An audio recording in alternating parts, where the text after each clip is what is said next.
For the dozens of Americans that regularly watch our hearings, my next remarks will be no surprise, but for new viewers, I want to reiterate some context for my remarks. I've said this at almost every hearing. We live in the most dangerous security environment since World War II. Every uniformed officer who has come before this committee has agreed with that statement. First and foremost, we're locked in a competition with Xi Jinping and the Chinese Communist Party. The competition is high stakes, and it is about whether this will be an American-led century or a century defined by authoritarian, autocratic regimes that care little for the needs of their citizens or those in neighboring countries. The Chinese Communist Party has accelerated its historic military buildup and its predatory economic practices against Americans and countries the world over. Xi Jinping leads not only China, but also an axis of aggressors. This growing alliance cannot be denied. It includes China, Russia, Iran, and North Korea. They're united around this goal, to oppose America's interests and the interests of other like-minded democratic countries across the globe. Vladimir Putin's war of choice in Ukraine has now entered its 5th year. In Putin's objectives, we hear echoes of the imperialistic ambitions of World War II's aggressors, including Adolf Hitler. Vladimir Putin has suffered 1.2 million casualties and failed miserably in his military objectives. Along the way, he has transformed Russia's economy into one fueled by war, raising the prospect of an even more aggressive Moscow for the foreseeable future. Most of Iran's leaders are now deceased, but they and those who survived them have consistently sought violence against America, Israel, our Gulf allies, and the Iranian people. We saw this during the October 7th massacre, during their continued support for Hezbollah and Hamas, and in their desire to engage in nuclear blackmail. Iran's ayatollahs have consistently represented a threat to American interest. Kim Jong-un has joined Mr. Putin's war of aggression. He continues a military and nuclear buildup that threatens South Korea, Japan, and the United States. Ties have never been closer among these 4 dictators, among these 4 dictatorships.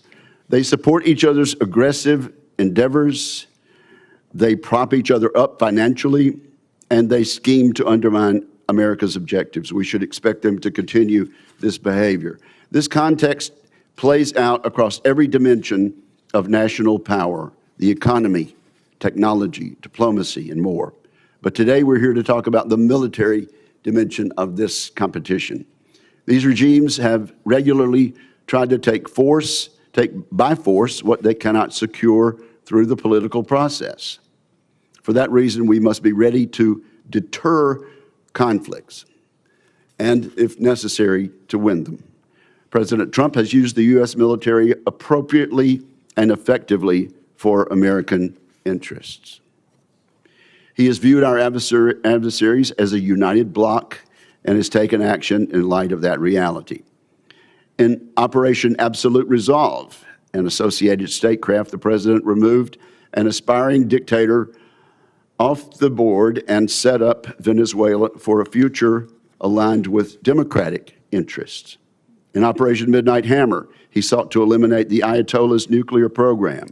When the Ayatollah chose to double down, the president launched Operation Epic Fury. In that mission, he has worked to remove the regime's conventional military capabilities and force it back to the table for a permanent solution.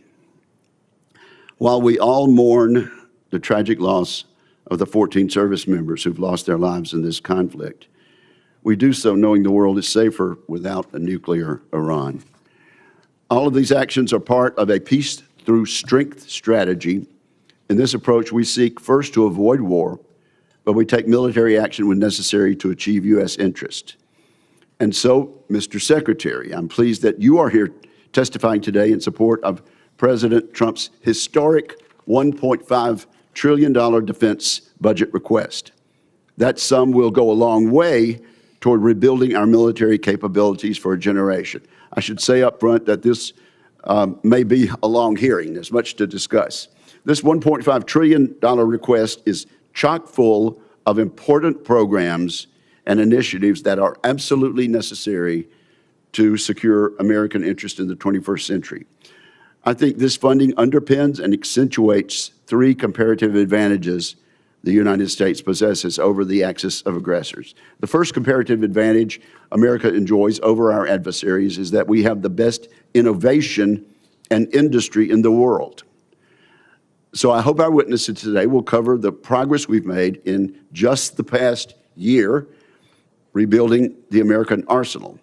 Last year, our reconciliation bill, combined with bipartisan appropriation bills, achieved about $1 trillion defense budget. This year's request would represent a near 50% increase. Every penny of it should be money well spent, making down payments on crucial transformational capabilities such as drone warfare, low-cost munitions, and missile defense. Also last year, Congress and the executive branch achieved historic acquisition reforms. Consequently, we're well positioned to make huge gains on efficiency this year and in the years to come, making it much more flexible and a more timely process. I look forward to discussing how we might accelerate implementation of these actions. In particular, I'd like to see the Pentagon do more this year to drive competition in the defense industrial base. Competition absolutely drives better outcomes for our service members and taxpayers. Of course, our people are the final comparative advantage we have over our adversaries. We've enjoyed significant improvements in recruitment and retention, but we need to solidify a merit-based environment that fully cares for our personnel. I commend you, Mr. Secretary, for your efforts over the past year to do just that. That task will never be finished, of course, but we embrace it gladly and we salute the progress. We will always be striving to care for and equip American service members as much as possible. I look forward to more work between this committee and the department this coming year. With that, I turn to my friend and colleague, Ranking Member Jack Reed. Well, thank you very much, Mr. Chairman, and Secretary Hegseth, General Kaine, Mr. Hurst, welcome. And please convey my appreciation, all of our appreciation, to our military service members and defense civilians. We owe them our deepest sense of gratitude. Mr. Secretary, this is your first public appearance before this committee in nearly a year. Since your last public testimony, you and President Trump have unwisely taken the United States to war with Iran. You ordered attack on Venezuela and have directed ongoing illegal boat strike campaign in the Caribbean and Pacific. At your direction, our forces have bombed Yemen, Somalia, Iraq, Syria, Nigeria, and Ecuador.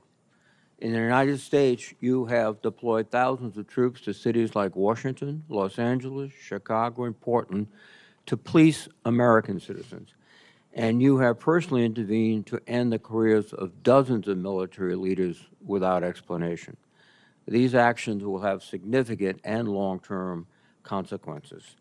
Now you appear before us to ask for a $1.5 trillion budget, a 45% increase above last year. I must say I'm skeptical, and such a request demands intense scrutiny. 61 days ago, President Trump unilaterally began the war in Iran. He had no coherent strategy. He refused to make a case to the American people or consult Congress. He failed to present any evidence of an immediate threat, and he ignored the advice of military and intelligence experts who warned him of the consequences. Today, our nation is in a worse strategic position. The Strait of Hormuz was open. Now it is closed. 13 service members have tragically lost their lives, and more than 400 have been wounded. We have lost dozens of aircraft, sustained significant damage to our bases in the area, and expended an alarming amount of our missile inventory. Morale and readiness across the force, especially among overdeployed units and vessels like the USS Gerald R. Ford aircraft carrier, have suffered. Gasoline and fertilizer prices throughout the world have surged. American families are bearing the cost of a war they wanted nothing to do with and have gained nothing from.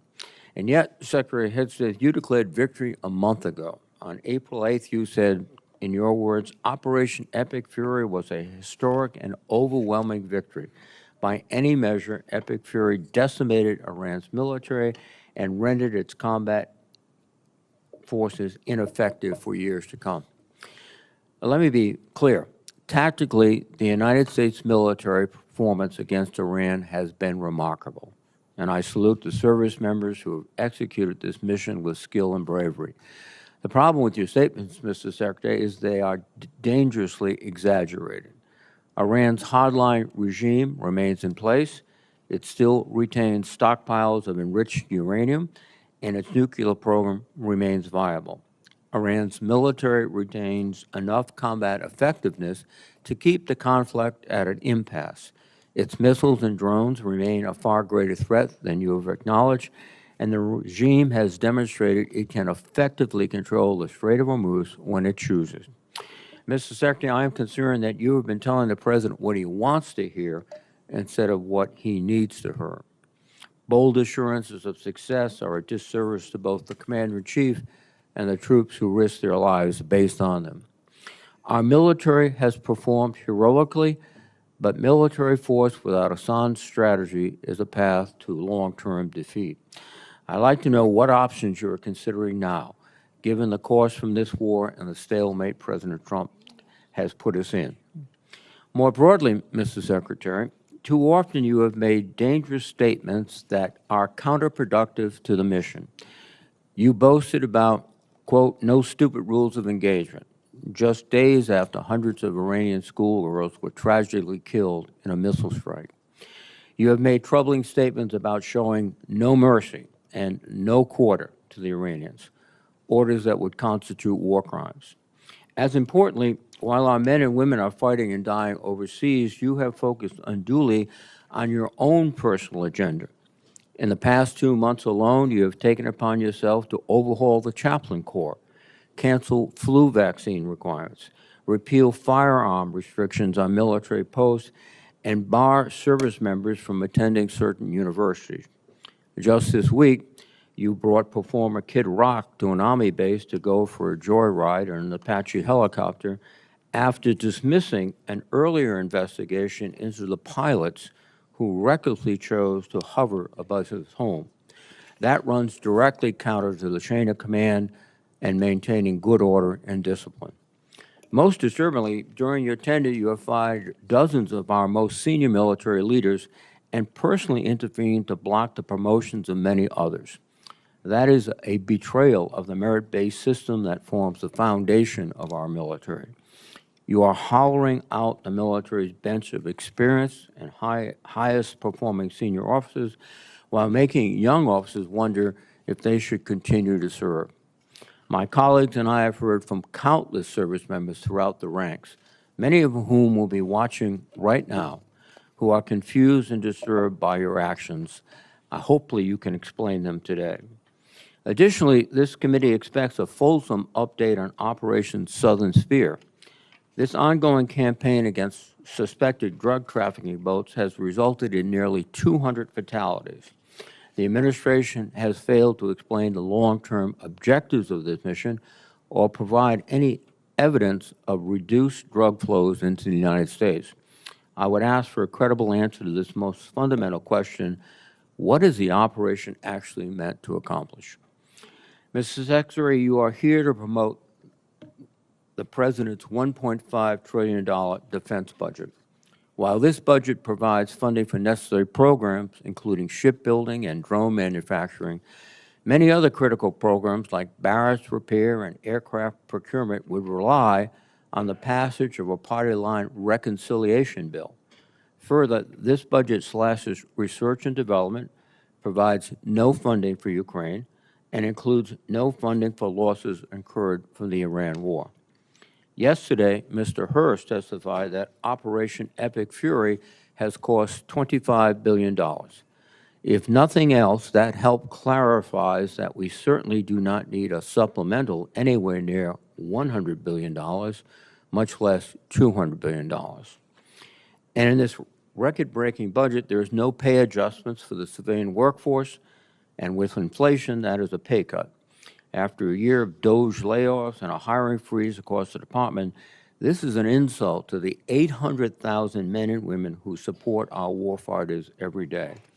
I cannot imagine a faster way to erode readiness and distract from our abilities to deter our adversaries. Ultimately, Mr. Secretary, I believe you are causing lasting harm to the military. Like many members of this committee, I had the opportunity and the privilege to serve in the military. And every officer knows they are duty-bound to give their best professional advice, even if it is not what their superiors want to hear. Because when leaders fear to speak honestly, people die, missions fail, wars are lost. The American people's trust in our military took 250 years to build. You are dismantling it in a fraction of that time. And trust, once long, can take generations to rebuild.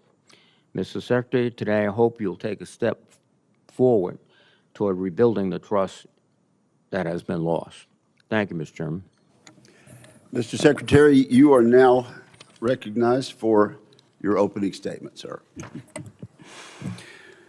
Well, Mr. Chairman, Ranking Member Reed, Senators, thank you for the opportunity to testify in support of President Trump's historic, as you said, Mr. Chairman, $1.5 trillion fiscal year 2027 budget for the Department of War.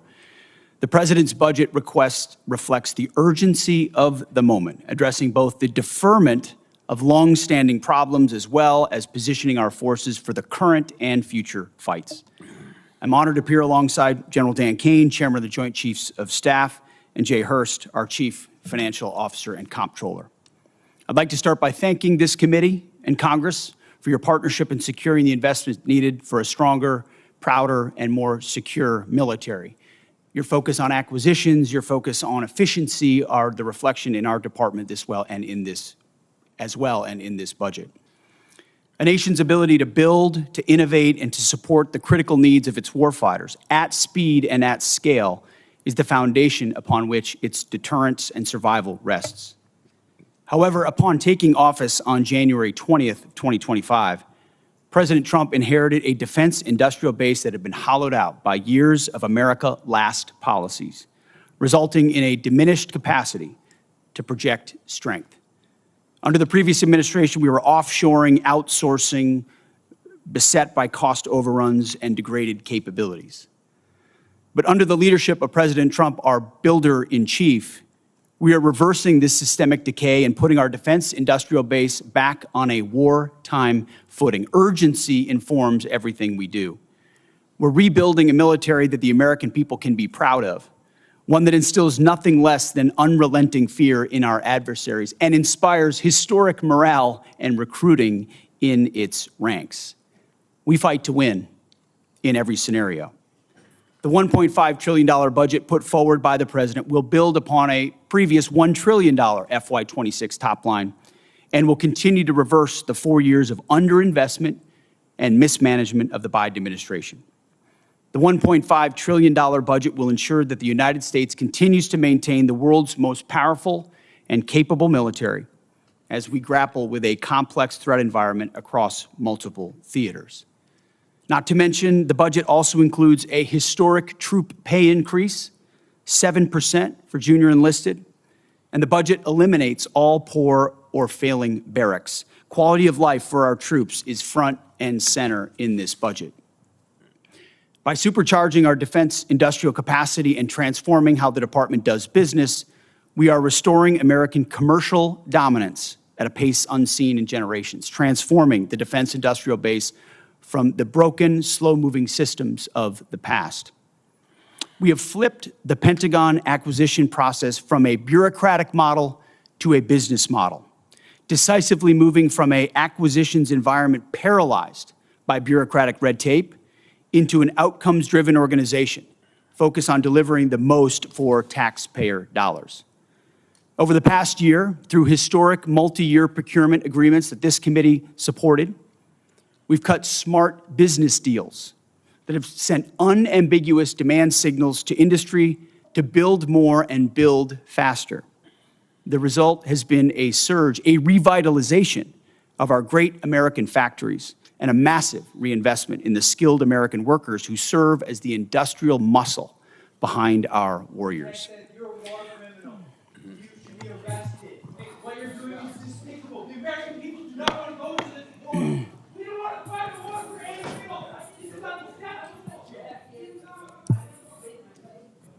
Further interruptions of our hearing will be treated in like manner. We appreciate the First Amendment rights of Americans to express themselves, but disruption of this hearing will not be tolerated. So, Mr. Secretary, you may continue.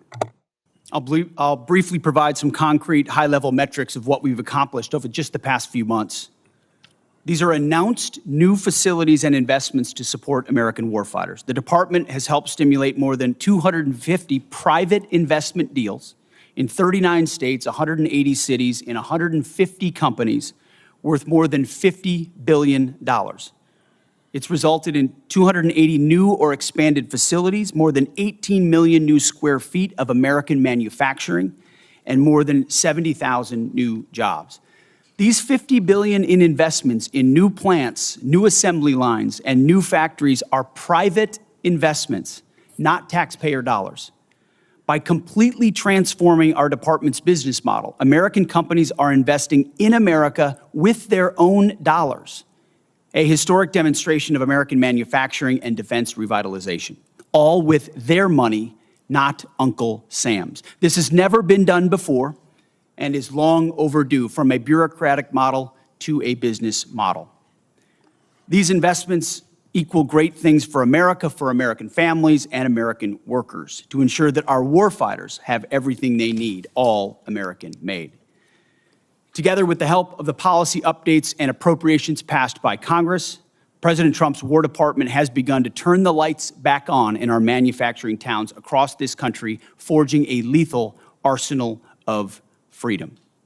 Every policy we pursue, every budgetary item we request serves to ensure that this department remains laser-focused on increasing lethality and survivability from the front lines to the factory floor. This is a historic budget, as you said, Mr. Chairman. This is a fiscally responsible budget, and this is a warfighting budget. Speaking of warfighting, the topic of Iran, I'm sure, will come up often today, which I welcome. I look forward to sharing the incredible success of our military effort achieved in a matter of weeks. President Trump has the courage, has had, unlike other presidents, to ensure that Iran never gets a nuclear weapon and that their nuclear blackmail never succeeds. We have the best negotiator in the world driving a great deal. Unfortunately, as I said yesterday, and I'll say it again today, the biggest adversary we face at this point are the reckless naysayers and defeatist words of congressional Democrats and some Republicans. Defeatists from the cheap seats who 2 months in seek to undermine the incredible efforts that have been undertaken and the historic nature of taking on a 47-year threat with the courage no other president has had, to great success and great opportunity for preventing Iran from having a nuclear weapon. Despite this, under President Trump, we are restoring the unbreakable might of American manufacturing. We're providing for our warfighters, and we are putting the people and interests of this country first.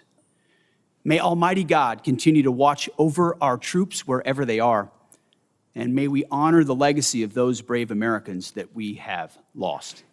This is our sacred mission, and this is what we will continue to execute on. Thank you, Mr. Chairman. Thank you for that statement, Mr. Secretary. General Kaine, you're recognized. Thank you, Chairman Wicker, Ranking Member Reed, members of the committee, and your staff, who we never get to say thanks to. Thanks for having me today. I'm honored to be here alongside the Honorable Pete Hegseth and the Honorable Jay Hurst to testify on the President's fiscal 2027 budget. I'm grateful for the opportunity to testify today, and I'm thankful for your continued partnership and support of our warfighters defending the homeland and our interests around the world. It's a privilege to speak with you today about the foundation of America's strength, the 2.8 million members of our joint force. And I am continually inspired by the soldiers, sailors, airmen, Marines, Guardians, Coast Guardsmen, and civilians standing the watch for the nation, supported always by their families. They could have chosen a much easier path, any other path, but they volunteered for a life of purpose and passion and service. And every single day they rise to meet the nation's challenges, from combat operations to critical support roles, with the courage, tenacity, and grit that keeps our nation strong and secure. I would also like to express my deep gratitude for the 39 members of the Joint Force who've passed in operations, combat, and training during my time as the chairman, and specifically highlight the 14 who've passed in Operation Epic Fury. The Secretary and I are deeply grateful for each of them and their families, and their names will never be forgotten. As the chairman, my duty is to ensure our civilian leadership has a comprehensive range of military options and the associated risks required to make the nation's hardest and most complex decisions. I owe the President, the Secretary, and the Congress the truth at every turn. And my blueprint for this role has always been that of General George C. Marshall. His firm commitment to civilian control and a nonpartisan military remains my constant standard. And I strive to emulate his candor, delivering the facts leaders need to hear, not always what they want to hear. And once a decision is made, executing it with the absolute dedication while keeping the joint force precisely where it should be. That's the demand of our profession. As I sit before you today representing our incredible joint force, I want to emphasize my commitment to this committee and to the Congress. I will always follow General Marshall's steadfast example by providing clear and candid, nonpartisan military advice, working together to ensure the military remains squarely focused on one thing: being prepared to deter and, if called upon, fight and win our nation's war. And that is our mission. America's joint force is operational at its core, purpose-built for the realities in a complex world. We're organized, trained, and equipped to execute the most demanding missions across the globe with unrivaled precision. And over the past year, our warfighters have consistently demonstrated exactly what it means to be the most capable and most professional force on earth. Our shared goal is to ensure the joint force sustains the strategic initiative and advantage and ability to project power to respond to the global challenges on our nation's terms. During Operation Rough Rider, Midnight Hammer, Southern Spear, Absolute Resolve, and Epic Fury, the joint force executed globally integrated missions alongside our interagency and international partners. And once our leaders made a decision, our forces demonstrated the unmatched ability to seamlessly synchronize actions and activities from the seabed to cislunar space. We're able to accomplish these complex things that we are asked to do because we draw from a deep reservoir of training, professionalism, and commitment. Our operational tempo is high, but we're designed to sustain it, rebuilding readiness every day, training professionals every day, and sharpening our edge every day. And I am incredibly proud of this joint force team and the leaders at every echelon who command it. As the chairman said, we are living in a complex environment. Today, I look forward to discussing how we can sustain America's military advantage. And I know this committee recognizes the challenges and the urgency in the environment that we face. We're operating in delicate and dangerous times where risk is scaling, and the complexity of the modern battlefield demands America's constant adaptation innovation, and partnership with Congress. As a joint force, we're up to the challenge. We're built for this environment. However, our continued success is not guaranteed by our past achievements. We must continue to be forward-looking and innovate together with the Congress. To drive the pace of change and maintain our superiority requires timely, predictable, and sustained investment. And the resources we're going to discuss today are critical to modernizing the joint force and ensuring whatever threats might emerge, we are prepared to defeat them, to protect our interests and defend the nation and win. This President's budget for 2027 supports the Secretary and the Department's goal of reinvigorating, recharging the defense industrial base and the national industrial base, enhancing our readiness and securing our military advantage to ensure that our warfighters are properly armed, globally integrated, and ready while always taking care of our people. And that is what truly sets America's joint force apart from each other, especially the 1.8 million members, enlisted members of our joint force. It is them, the character, the competence of that force that transforms our capabilities into a decisive advantage. And our enlisted force is represented today by the senior enlisted advisor to the chairman, United States Navy Fleet Master Chief Dave Isom, sitting behind me, a teammate who I greatly appreciate and many of you on this committee know from his time in the Indo-Pacific. While we face dynamic and dangerous times, I have absolute trust and confidence in the extraordinary men and women within our joint force who every day execute the missions we ask them to quietly and with precision. And coupled with the American spirit to outthink, outcompete, and relentlessly innovate, we will maintain our decisive edge, but doing so requires your continued partnership. We stand ready today to answer the nation's call. I humbly ask that as we're here today in this hearing, we remember those deployed service members who are out there right now doing our nation's work. And may we always remember our fallen and never forget them or their families who continue to show us what courage looks like. Thank you for your enduring support, and I look forward to your questions. Thank you very much, General. We appreciate your service. Let's jump right in. Secretary Hegseth, let's talk about the money from Reconciliation 1.0 last year. There have been some complaints about the speed, but not everything we hear is actually accurate. How much of the $154 billion from Reconciliation has the Pentagon put on contract? My understanding, Mr. Chairman, first I'd like to say what an important vehicle Reconciliation was for us and how it gave us a chance coming out of FY25 to advance the President's priorities, whether it was drone dominance, Golden Dome for America, shipbuilding, the defense industrial base. It was a critical vehicle for us. The number you're looking for is about, what I'm looking at, about $26 billion right now. But we've got the floodgates about to open and apply to those priorities. Okay, so unfortunately, you're starting a bit late through no fault of your own because the money was not sent timely by the Office of Management and Budget to the department until last month. That's over and done with, but it should be mentioned. Mr. Secretary, where are we on the obligation rates as far as a normal appropriation bill? Are we a little behind, a little ahead, or what? I would say probably a little bit behind as it pertains to Reconciliation, but part of that is, as you know, this is a new funding vehicle for the department. And twofold. One, you got to make sure you do it right and do it in a fiscally responsible way in conjunction with the Congress to ensure that we meet congressional intent. But also that we've been using it to energize our ability to exercise new pathways, to get at problems in different and more dynamic ways that don't get stovepiped or stuck in the bureaucracy.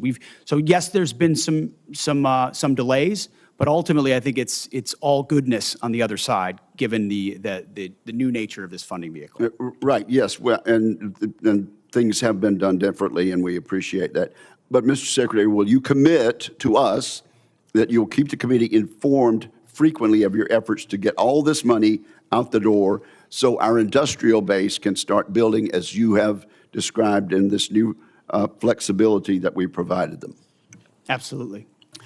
And you mentioned a few things in reconciliation that you think have been game changers. I don't think we've talked enough about some of the game changers. For years, we failed to take action on rebuilding America's drone industrial base and critical mineral supply chains.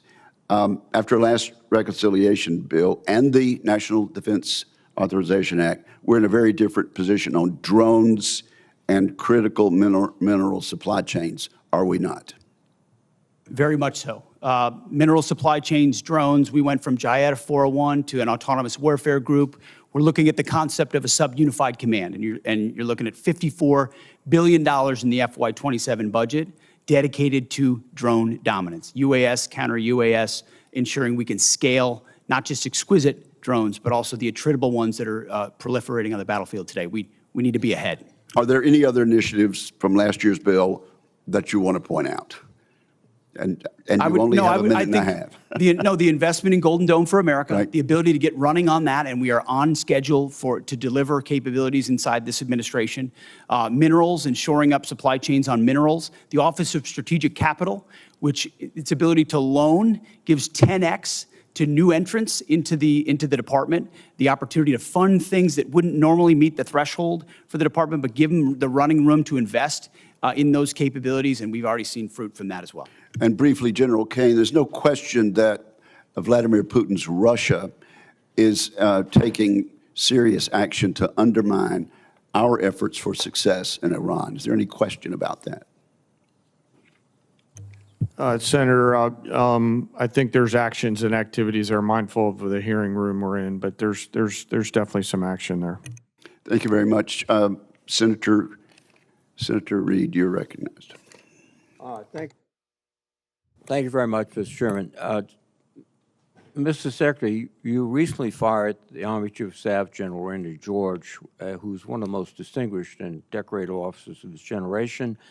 General George's nomination came before us. We reviewed it thoroughly, and we concurred. Why did you fire General George? Well, as I did then, and I'll say now, we thank General George for his service. And out of respect to him and other officers, we never talk about the nature of why certain officers are asked to step down. But we all serve at the pleasure of the president. And ultimately, my view in coming into this department, as I stated in my confirmation hearing, was to change the culture of the department.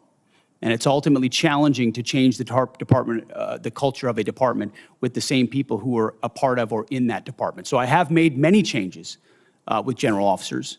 We will continue to make changes as necessary with general officers, and they will be in keeping with the trajectory of where we would like to take the department. But it doesn't take away from the service of those, and I think you will note that every officer that's been asked to leave has been treated with respect.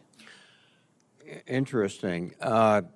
Of the 24 officers that you have fired for reasons unrelated to performance, since you have not indicated any cause, 60% are black or females.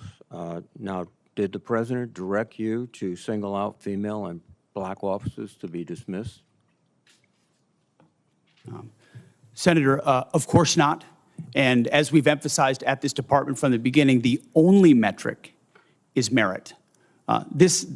Members on this committee and the previous leadership of this department were focused on social engineering, race and gender in ways that we think were unhealthy for the department, focusing on those things, making decisions based on those things. Okay. In President Trump's War Department, we make decisions based on only one thing, merit. And that's how we've made decisions going forward. That's how we've made them, and that's how we'll make them going forward. Well, let me go back to General George. What did he fail in terms of his lack of merit to continue serving? As I said, I don't talk about the nature of dismissal out of respect for these officers.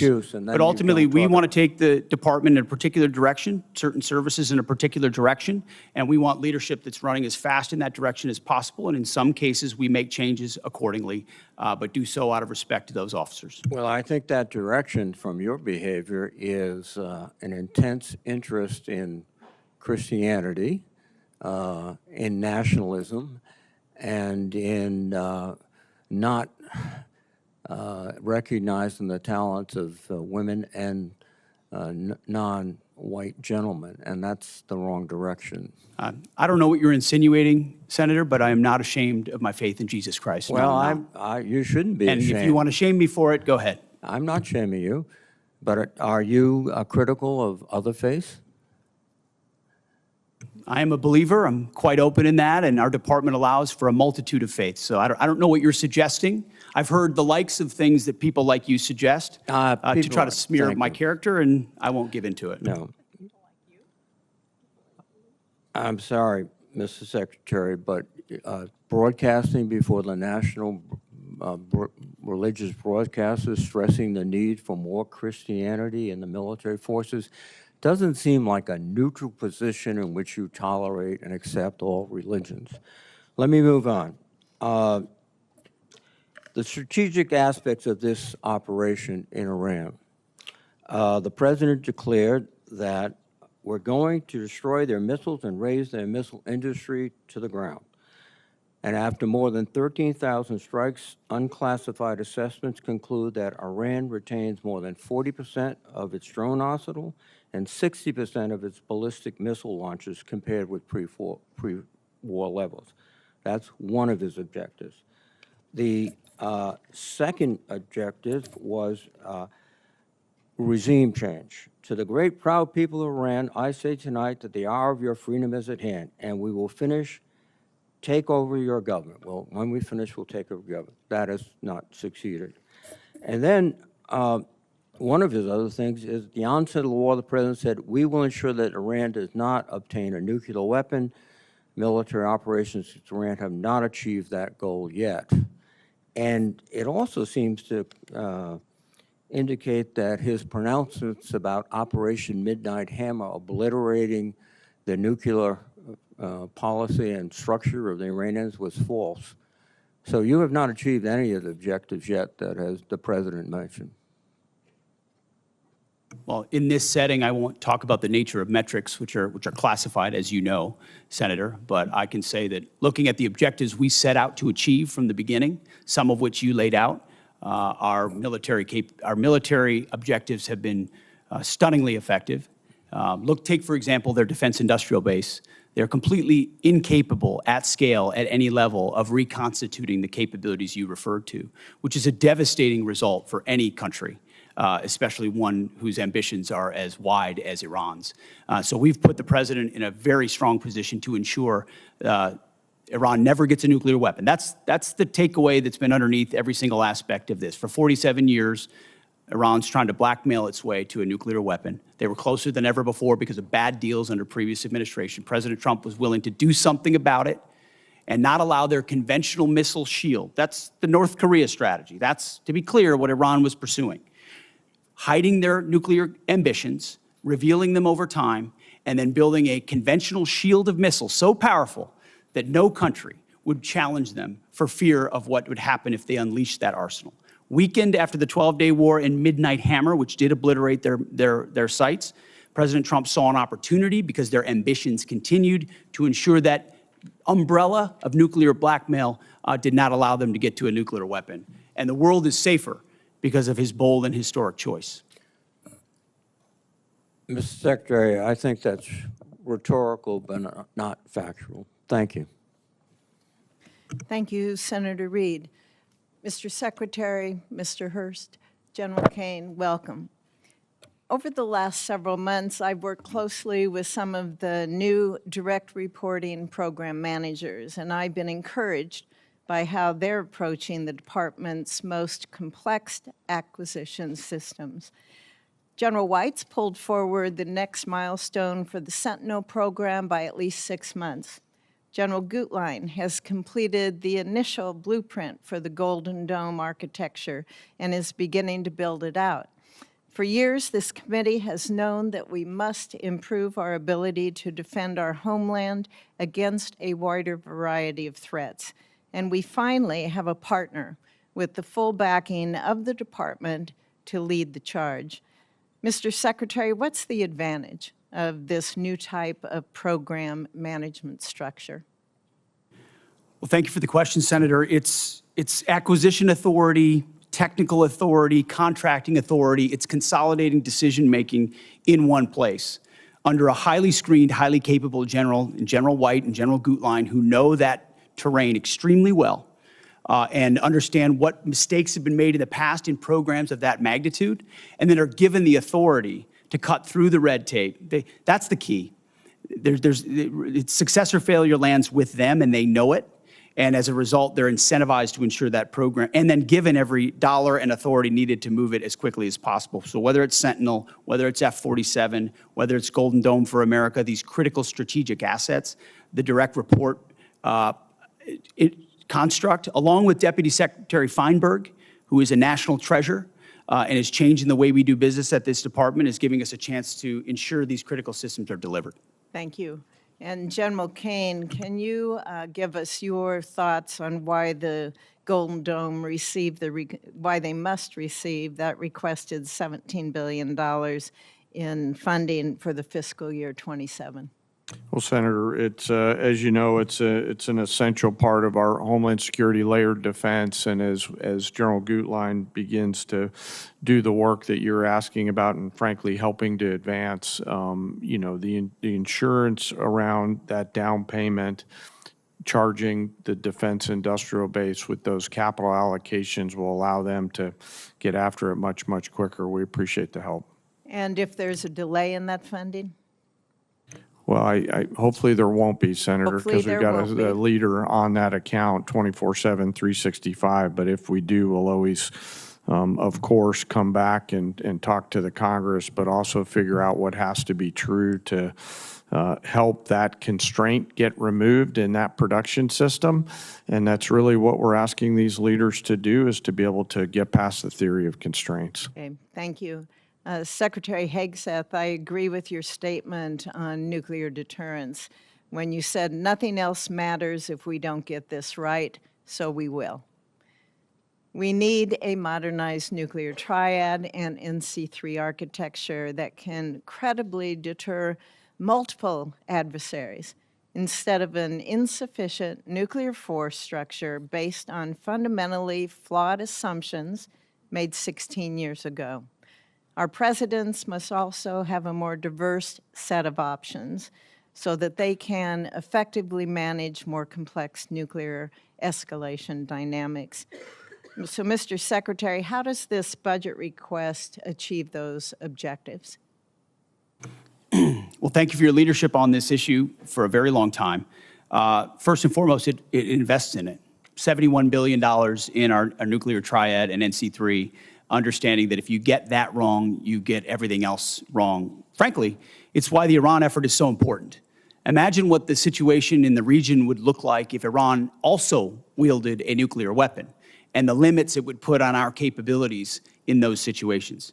Our adversaries have to deal with that dilemma because of the strength of our nuclear triad. So that $71 billion investment, the DERPMs that have been put over top of it to move those systems left, as you acknowledged, it's just been a priority since we came into the building, and we're funding it accordingly.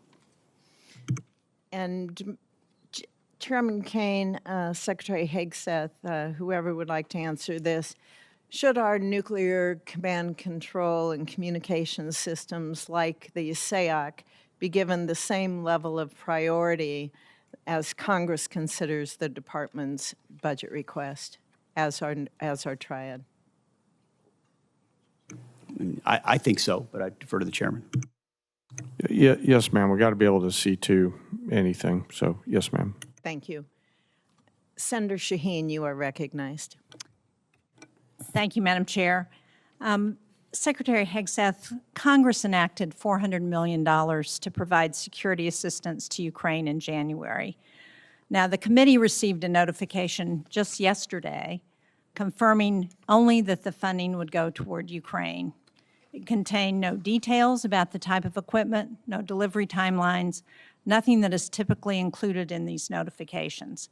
And when asked about the delay in funding, the committee was told that Bridge Colby was developing a spend plan, but we've received nothing. So when can we expect the full spend plan for this appropriation? And Madam Chair, can I, if this is not already part of the record for the committee, can I enter it into the record? We acknowledge and are executing on the European capacity building amount of $400 million that you referred to. Undersecretary Colby's done a great job looking at options and worked very closely with our European commander, General Grinkowitz. So his requests of what makes the most sense will inform what ultimately is invested in. Well, this notification says that EUCOM coordinated on the spend plan in March, but General Grinkowitz told this committee on April 16th that he had not yet been asked to review any spend plan for this appropriation. So, General Kaine, have you received the spend plan for funds in Ukraine, and have you asked the EUCOM commander for his concurrence? I do not believe so, but I will find out, Senator, and get back to you by the end of the day. Thank you. And yesterday, Mr. Hurst, you told the House that you needed to seek legal review to appropriate the funds as Congress intended. So can you share with us what the nature of that legal review is? And seems to me the law was pretty clear. I saw it. It was part of the defense appropriations bill that we passed in January. And as you know, violating congressional intent on appropriating funds is a violation of the Impoundment Control Act. So what's the nature of the legal review that you have to get? Thanks for the question, Senator. What we're looking at is if we could use the funds in the same manner as USAI, and we had our counsel look at that. And so they provide us a legal opinion on how the funds could be used to support European capacity building. And can you share with this committee what that legal opinion is? Ma'am, I don't have a copy of that, but we can ask the OGC office if they can supply it to you. Madam Chair, can we ask that that legal opinion is shared with the committee officially? Thank you. Also, I don't know who can answer this, but it says that consistent with the President's priority to shift the financial burden of Ukraine support to European partners, the United States will seek commensurate financial contributions via the Prioritized Ukraine Requirements List, or PEARL, from the European partners for this program. So what's the justification for using PEARL when there's $400 million in appropriated funds? Can somebody answer? PEARL is a reflection of the President's priority and the belief that any weapons that are supplied are paid for by European partners and used as they see fit, whether it's Ukraine or somewhere else. But that was not the intent of Congress in providing that $400 million. As I understand the PEARL program, the Europeans purchase those weapons from the United States and they pay for them. But this appropriation was $400 million that Congress expected to be provided to Ukraine, not paid for by the Europeans, but provided from the United States to support Ukraine. So again, I don't understand what the justification is for using PEARL when that's not the intent that Congress provided. We're following the intent of European capacity building, but at the same time recognizing that wherever PEARL can be utilized so that the Europeans contribute to that fight, per the burden-sharing approach that this President takes is important. Congressional intent.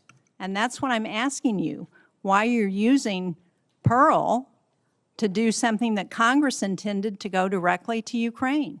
Well, we look forward to working with you on that. What was the legal opinion on this? Did you ask the attorneys if the $400 million could be used for the PEARL program? Let's get back to you. We'll take it for the record, ma'am. Thank you. And what portion of the funding that's committed from the Europeans under PEARL is being used to assist Ukraine rather than restocking our own shelves? Can you answer us that? That's up to Europe. Ultimately, Europe pays for any weapons that we provide, and they can utilize them as they see fit, whether it's Ukraine or otherwise. Thank you, Senator Shaheen. There have been a number of times when our witnesses have stated, both in the closed hearing and up here, that they will get back to us. And we certainly hope that will happen very expeditiously. So thank you very much, and thank you, Senator Shaheen. Senator Cotton. Thank you, gentlemen, for your appearance today. Mr. Secretary, you provided us with a chart here entitled The Arsenal of Freedom, which includes a lot of sites that you visited. My favorite one is down here in South Arkansas, Camden, where you and I had a chance to visit just a couple months ago, highlighting the great work that the people there are doing to help rebuild our arsenal of freedom. Thank you, first off, for being there and for your kind words for the workforce of the people of South Arkansas.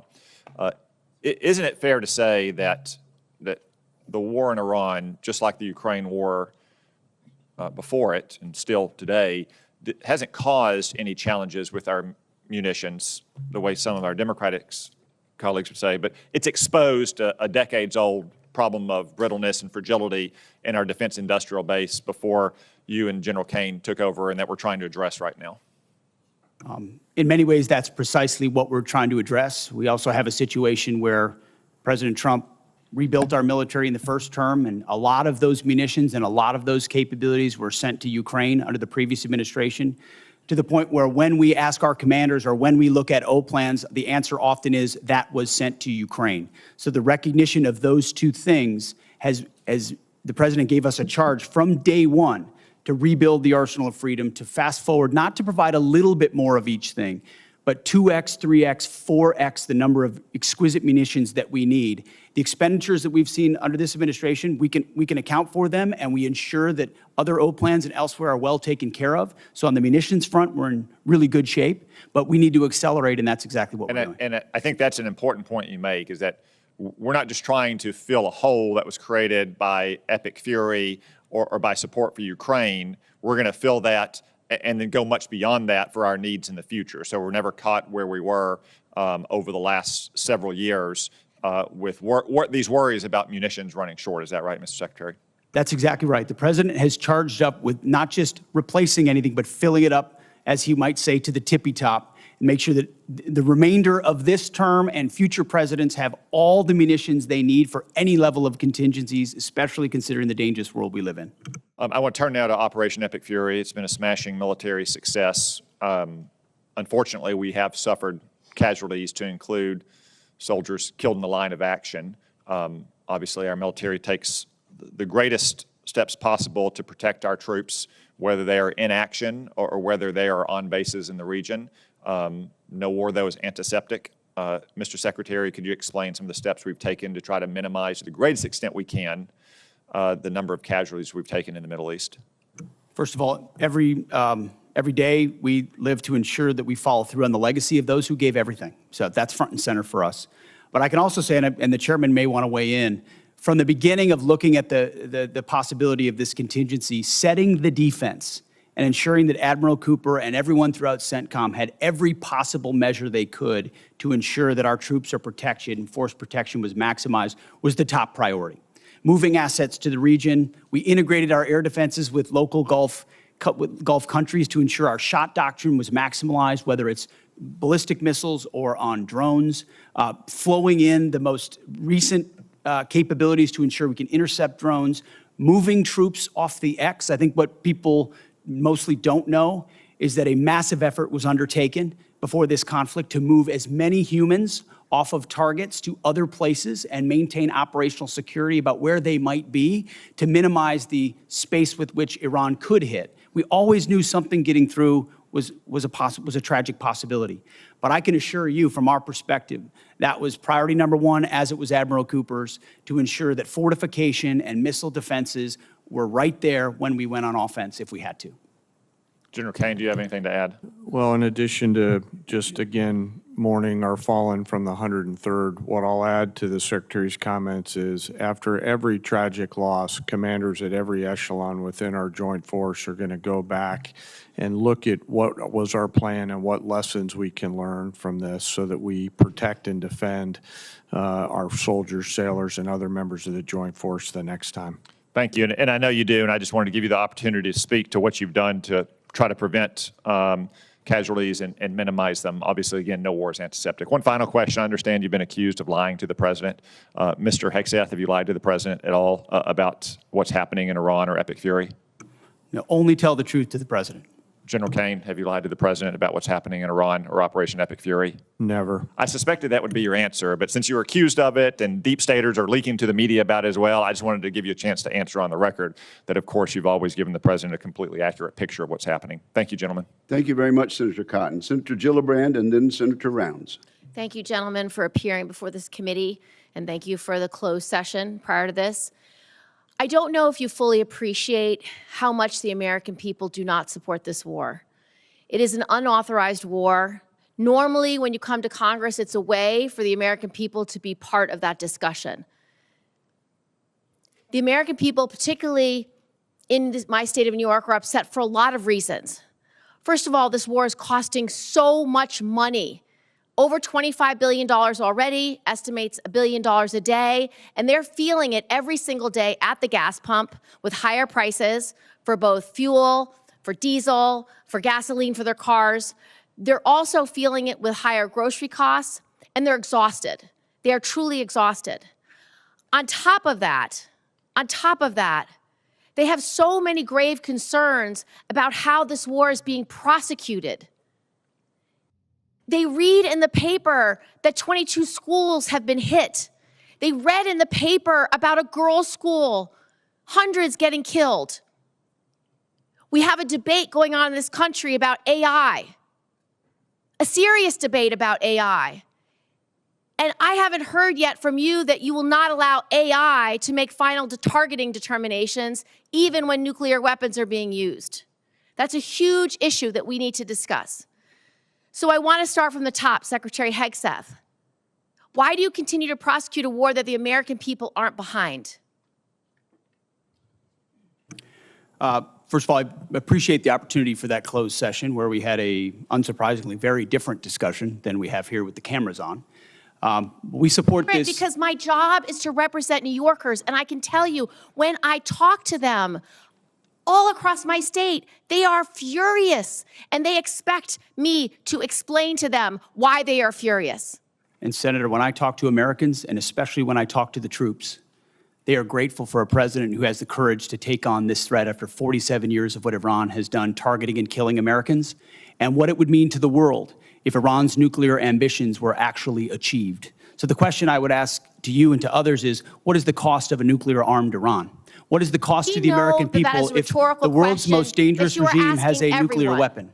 But the truth is, they don't want war coming to this shore, and when you do a decapitation operation, the likelihood is going to be exchanged in the United States. There's no evidence that we are safer because of this war. We did not have any evidence that Iran intended to imminently attack this country in any way, shape, or form. So I disagree with your assessment that we are under threat. Do you not believe them when they say death to America?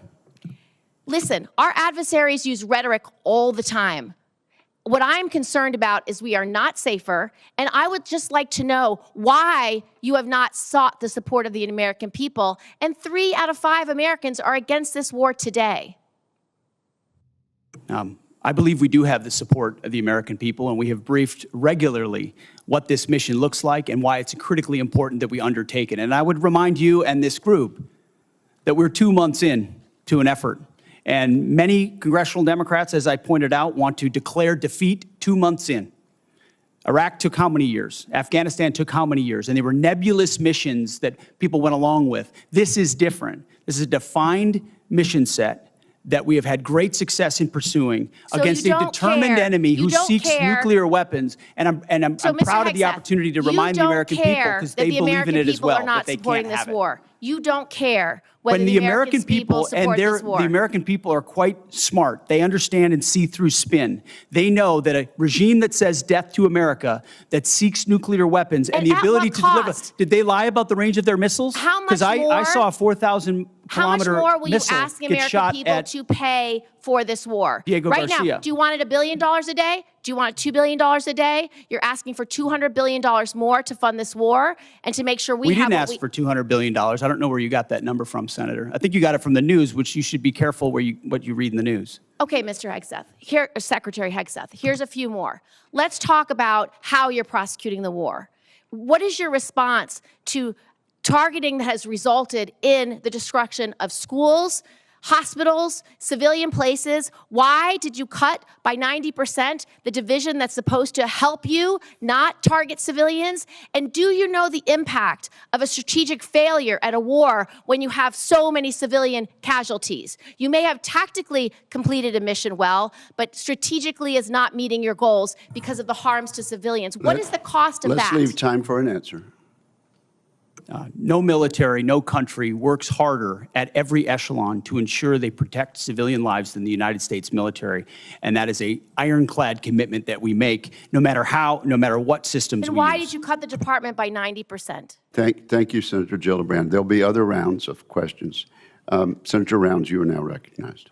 Thank you, Mr. Chairman. First of all, thank you to all of you for your service to our country. Let me just allow you to finish the answer a little bit with regard to the senator from New York. Does the United States military ever target a civilian center?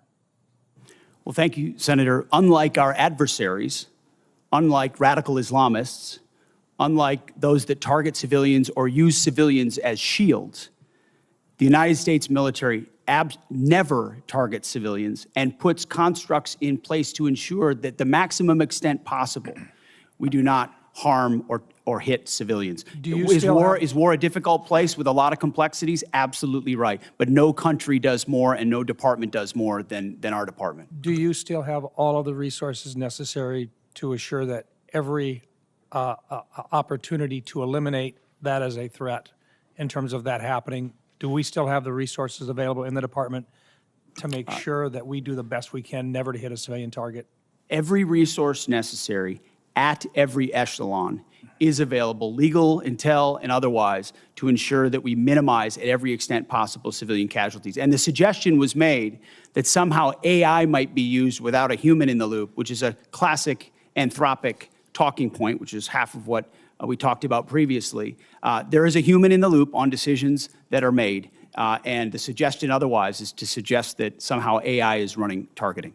Thank you. Right now, part of what we're also talking about is not just are we engaged right now in terms of trying to eliminate the threat from Iran in terms of being a nuclear-armed country, but we've also got staring with us as well the fact that we have an ongoing principal threat with regard to a pacing threat with China. The dual-capable B-21 Raider will be a critical part of both our conventional and our nuclear deterrence against China and Russia.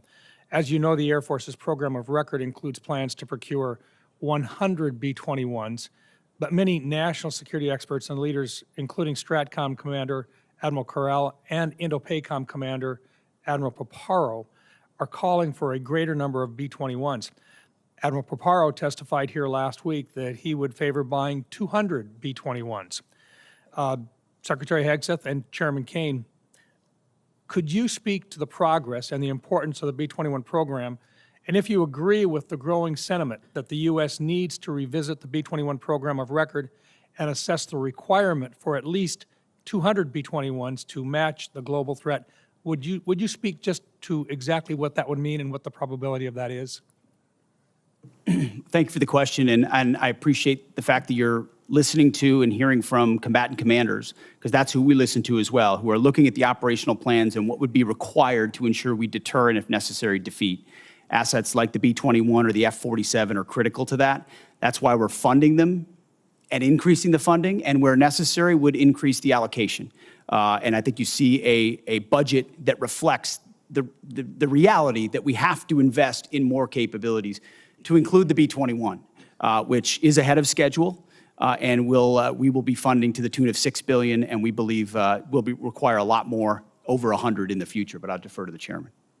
Hey, sir, thank you for the question. Working through the JROC and the vice chiefs, I'll absolutely stack hands around assessing the requirement, and we're glad to see B-21 on the flight path, no pun intended, that it's on through operational testing.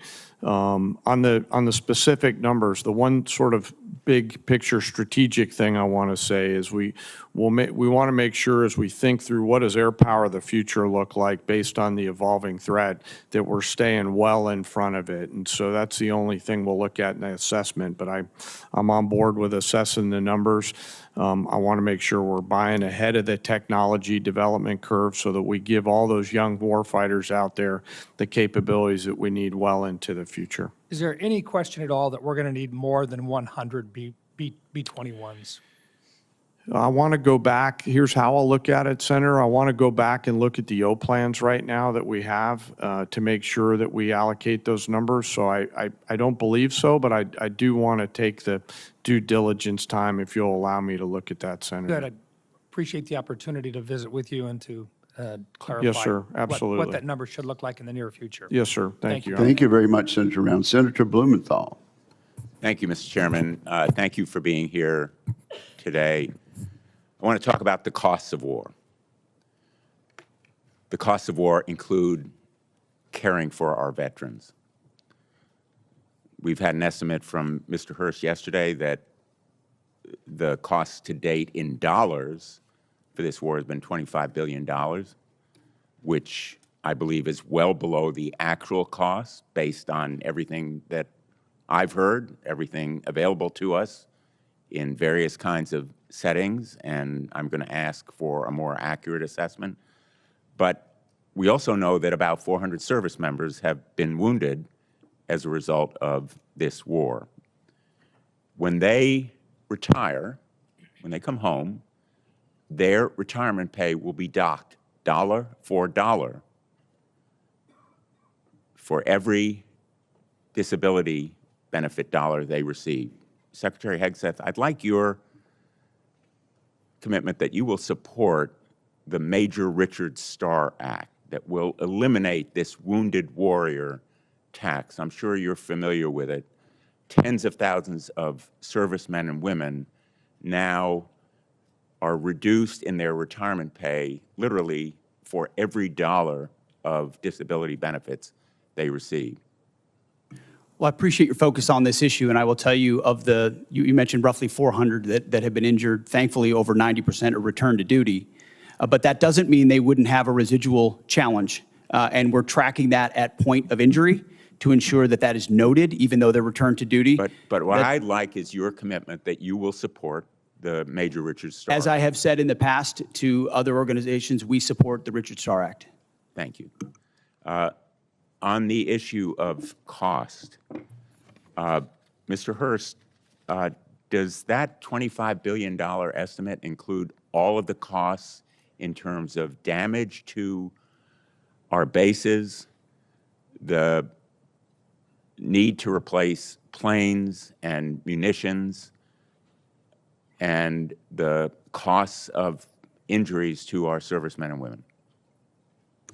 Senator, so for the MILCON facilities replacement cost, that's probably the hardest thing to estimate right now because we don't know what our future posture is going to be or the future construction of those bases. Well, you owe it to us. You're here to ask for appropriations. Of course. And I would like a more accurate estimate of what has been done that will require replacement and renovation, as well as the other costs. And I think $25 billion is probably less than half, maybe less than a quarter of the total cost of war, which is the reason why the supplemental request is much higher. So I think you owe it to the American people to give us the straight talk about what the costs have been. Mr. Secretary, I know you have characterized this war as an astonishing military success, to use your words yesterday. But the American people aren't buying it. And I know you feel the American people are seeing through the abstruse stuff that is thrown at them, but one point is irrefutable, which is America never succeeds in war unless the American people are behind it. And if what you're seeing as success now is winning, I would hate to see what losing looks like, because none of the shifting and contradictory objectives of the war so far have been achieved. Likewise, let me ask you, yesterday, the President said that Ukraine has been, quote, militarily defeated. I assume you don't agree with that assessment. The negative nature in which you characterize the incredible and historic effort in Iran is part of the reason, Senator, why the American people view it the way they do. It's why I looked out at our press corps at the Pentagon and called them the Pharisees in the press.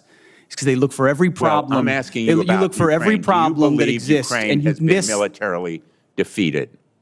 You missed the I would plank. submit, based on my 9 trips to Ukraine, that is a false narrative that the President's We are buying 2 from months Vladimir into a Putin. I historic hope that military success in Iran, and will you want to call it a dispute it defeat. And it's because defeatist Democrats it like is you the that people cloud the of mind of the Ukraine American who are people fighting and for their would otherwise survival, fully support fight no preventing help Iran from having a the nuclear weapon. Administration, and they are bravely fighting our fight.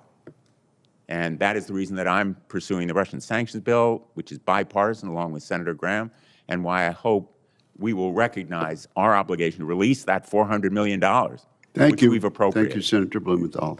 Senator Ernst. Thank you, Mr. Chair, and thank you, gentlemen, for being here today. Really do appreciate your time to be with us. Before I begin some of my questions, I do want to start with something personal, and both to you, Secretary Hegseth, and to the chairman. I want to thank you both for the time that you take to recognize our fallen and those that have given, of course, during this administration, given their all. You have traveled to Dover and have been there to greet those families and to welcome home the fallen. I've been there with you, and Iowa has been hit in particular very hard. We lost 2 of our Iowa National Guardsmen from the 2nd Brigade Combat Team, 34th Infantry Division. Secretary Hegseth, you know full well the 34th. But we also lost 6 members from the 103rd Sustainment Command Expeditionary based out of Des Moines, Iowa during this current conflict. And again, your presence there meant a lot to the families. It also meant a lot to me. So thank you very much for taking the time to do that. Secretary Hegseth, you and I have had many discussions over the course of many months now regarding general officer positions. And, you know, I believe that we were operating in good faith as we talked through a couple of those in particular, 2 Iowans, General Mingus and General Randy George. I was disappointed to see that their retirements were hastened over what I believed had been set out by you and the administration. So I just want to take the time to list out some of General Randy George's accomplishments as Army Chief of Staff. He pulled the Army out of its worst recruiting crisis since the Vietnam era, exceeding fiscal year 2024 recruiting goals and welcoming more than 61,000 new soldiers. Recruitment numbers that both you and the President talk a lot about, and rightfully so. He cut 5% of general officer positions, 12 positions that were deemed as non-essential in the Army, and he reduced the Army headquarters by 1,000 personnel. He co-authored the Army Transformation Initiative, which is a comprehensive response aligned with your directives, and he testified here in front of Congress and took a lot of heat defending that Army transformation. He was suddenly let go at the beginning of April 2026. General George's merits, which I firmly believe in, he enlisted at the age of 17. He is a West Point graduate. He had 4 combat deployments. He served in Desert Storm, Iraq, and Afghanistan. He had 38 years of honorable service. He achieved the greatest Army recruitment and modernization effort in a generation. So I want to thank him for his service. And I would like to enter into the record, Mr. Chair, the speeches that I did honoring General Randy A. George on his retirement and General James J. Mingus on his retirement as well. Without objection, they'll be admitted. Thank you very much. I'd like to talk a little bit about the audit, Mr. Secretary. I saw the video that you posted this week calling on the department to pass a clean audit, and thank you for doing that. It's something that we talked about during your confirmation hearing. Fiscal responsibility at the department has been a priority of mine for a very long time, and I think it's time that we build on that momentum. It's extremely important. And that's why I'm pushing for my Receipts Act in this year's NDAA. It's focused on improving financial traceability and accountability across the department. And if you could talk a little bit more about the efforts in making sure that we are being much more accountable to our taxpayers. What is that effort going to entail? When will we see a clean audit? As I said, Senator, thank you for your work on the audit. That has been a priority of our department from day one. And we put in place goals and benchmarks to get to FY28, get to 28 for a clean audit. The Joint Task Force audit, which we announced, was a reflection of even more capabilities we want to push forward and centralize authority to make sure it happens. Jay's been involved from the beginning. We also have a new IG. Who the new IG's focus, one of his focus points is precisely this, and he's prepared to work with us to ensure we reach it. So I think at every level and through this budget, it's a focus. Okay, thank you. We look forward to seeing a clean audit. Thank you, Mr. Chair. Thank you, Senator Ernst. Senator Hirono. Thank you, Mr. Chairman. Before I begin my questions, I'd like to take a moment to highlight the true costs of this war, both for the military and everyday Americans. The true cost of the president's illegal war with Iran. And since the start of the war, 14 brave U.S. service members have been killed and more than 400 have been wounded. We've burned through over $25 billion in taxpayer money with no end in sight. And the fiscal year 27 budget request is a massive 42% increase from last year. Hundreds of critical munitions have been expended, and deployments have been extended, directly impacting service members' quality of life, military readiness, and our ability to deter our adversaries. The relationships with our allies, some of our closest allies and partners, have been fractured. And the closure of the Strait of Hormuz, which somehow caught the president by surprise, even though he had to have been warned, is directly contributing to the affordable crisis that Americans are facing. Energy costs are skyrocketing with the price of gas now at its highest level in almost 4 years. Instability has driven interest rates to its highest level since September of last year. The cost of fertilizer is spiking, which will have a direct impact on the cost of food. This illegal war is driving up costs, undermining readiness, and alienating our allies with neither a clear rationale for starting this war nor an exit strategy. And when the president was asked how long he'll let this war continue, he said, "Do not rush me." I have a question for General Kaine relating to women serving in combat, and I'd like to hear your best military advice. Does the mere fact of women being in combat armed units lower standards or readiness if they meet the physical standards? Well, ma'am, the standards are set by the civilians. We have examples of women leading well across the joint force. I'll highlight some of our current commanders engaged in the fight in Epic Fury. Specifically, one of our bomb squadrons are led by an extraordinary female leader who's doing great work. And but those standards are set by. I'm sorry, I didn't mean to step on you. I think your answer is that in fact it does not lower standards of readiness. Second question, should every service member, regardless of gender, be permitted to serve in any role, including the combat arms, if they meet the standards established? Yes or no? Is that to me, ma'am? Over the last decade, since combat arms have been open to women, have you personally seen any instance where the standard resulted in a degradation in combat effectiveness? Apologies, I didn't hear your first question. The people policies are all set by the civilian leaders in the government. Could you repeat the question again? I'm sorry, ma'am. Over the last decade since combat arms have been open to women, have you personally seen any instance where the standard resulted in a degradation in combat effectiveness? Again, I'll highlight that the standards are set by our civilian leaders. Women continue to perform well across a range of MOSs and jobs and AFSCs that are out there. Experience, no. I do need to get to a question for Secretary Hegseth. Prior to your nomination hearing, you said women shouldn't serve in combat armed units. At your confirmation hearing, you reversed course, and, excuse me, and you basically said as long as the women meet the standards, they should be able to serve. But recently, you ordered a review of the effectiveness of women in combat roles, and I am concerned you are laying the groundwork to reverse the policy allowing women to serve in these units, because right now, current law, if you want to change this policy, current law requires you to submit a report to Congress justifying such a change. So did you order the review to support a potential decision to overturn the policy of having women in combat roles?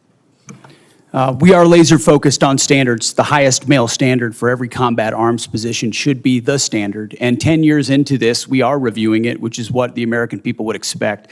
Also, there's nothing illegal about a war that defends the American people and prevents Iran from having a nuclear bomb.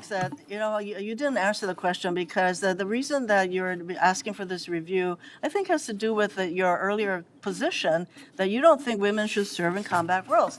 So now we have this study, and I'd like to ask you, will Senator, you reveal the study to the public, to the American people? Will you make the study public?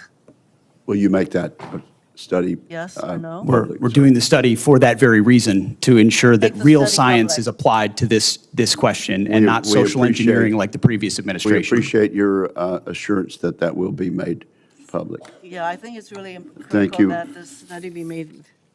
Thank you, ma'am. Senator Scott. Thank you. Well, first, thank each of you for being here. Secretary Hegseth, can you talk about, you've had the job for a little bit. What are you most proud of, and what are your biggest challenges? Well, I appreciate the question. And what I'm most proud of is the incredible men and women who serve in our nations in uniform, and what they are capable of when they're given a clear mission and unleashed to do it.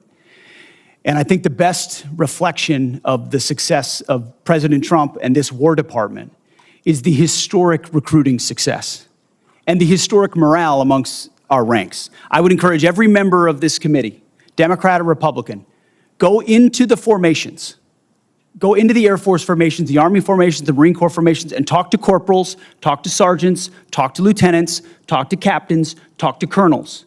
And what you will find are men and women more inspired to serve in the military than they have been in a generation. And you see that in the young Americans who are rushing to recruiting stations at historic numbers, 30-year highs across the force. We're hitting our recruiting numbers halfway through the year. Why is that? Because the American people look at what we're doing at the War Department by getting back to basics, and they're attracted to that. Same with our retention rates, which are now merit-based. Our best sergeants, our best leaders are staying. That's exactly what we want. So we've made changes to change the environment. The renaming of the department to the War Department is not just a name. In fact, it's restoring it to the original name of the department set by George Washington. But it's an ethos as well. That warrior ethos lives inside the heart of each one of these men and women, and we're unleashing it.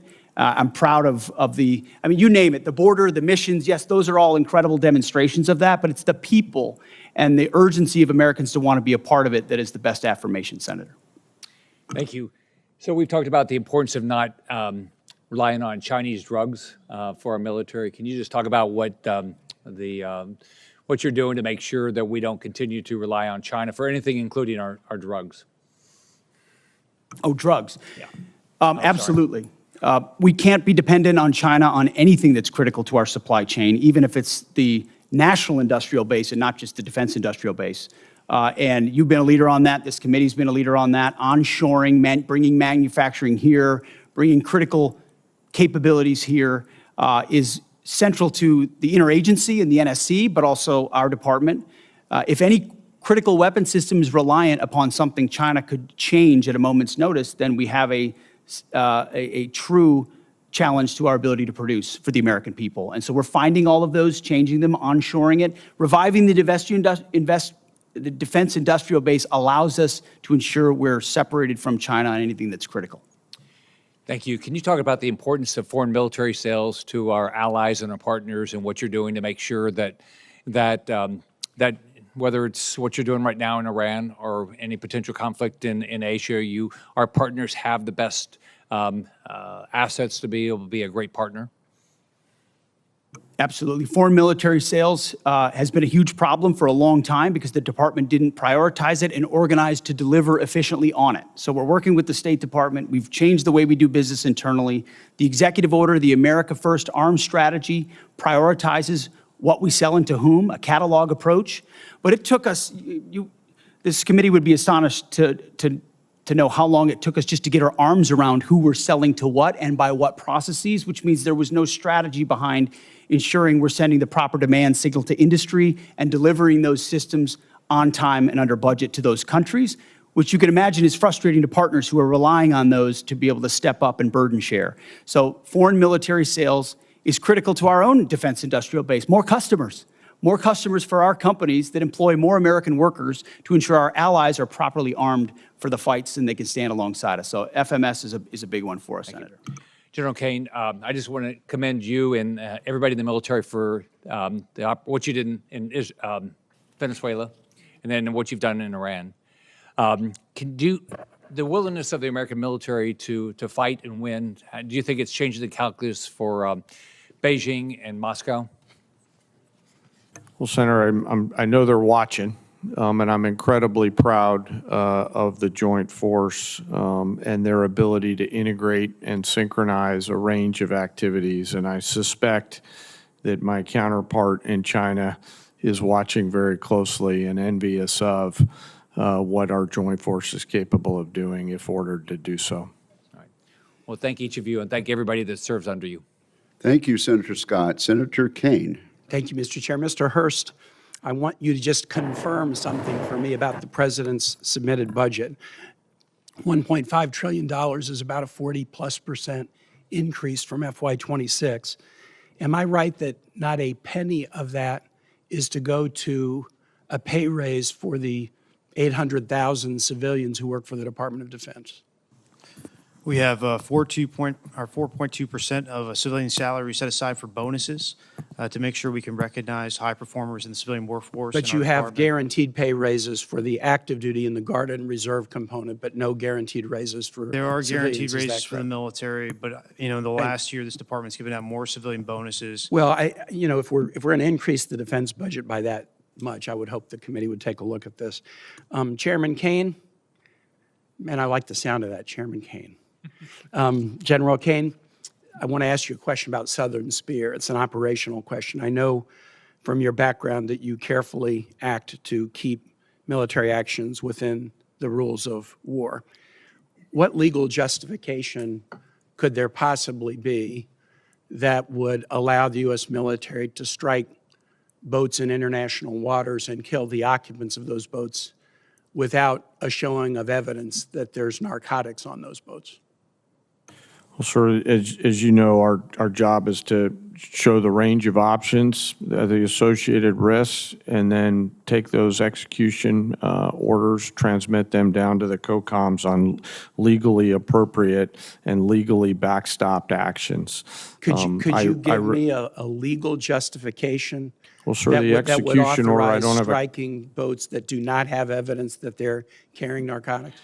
I apologize, I didn't mean to interrupt you. I don't have a copy of the order issued to Southcom with me today. It's classified in its own right, which clearly articulates, based on a variety of criteria, what constitutes a valid military and legally valid target in that theater. And I just want to say I know and trust that our commanders at echelon are rigorously following that legal opinion and those legal boundaries upon which we've been issued those orders.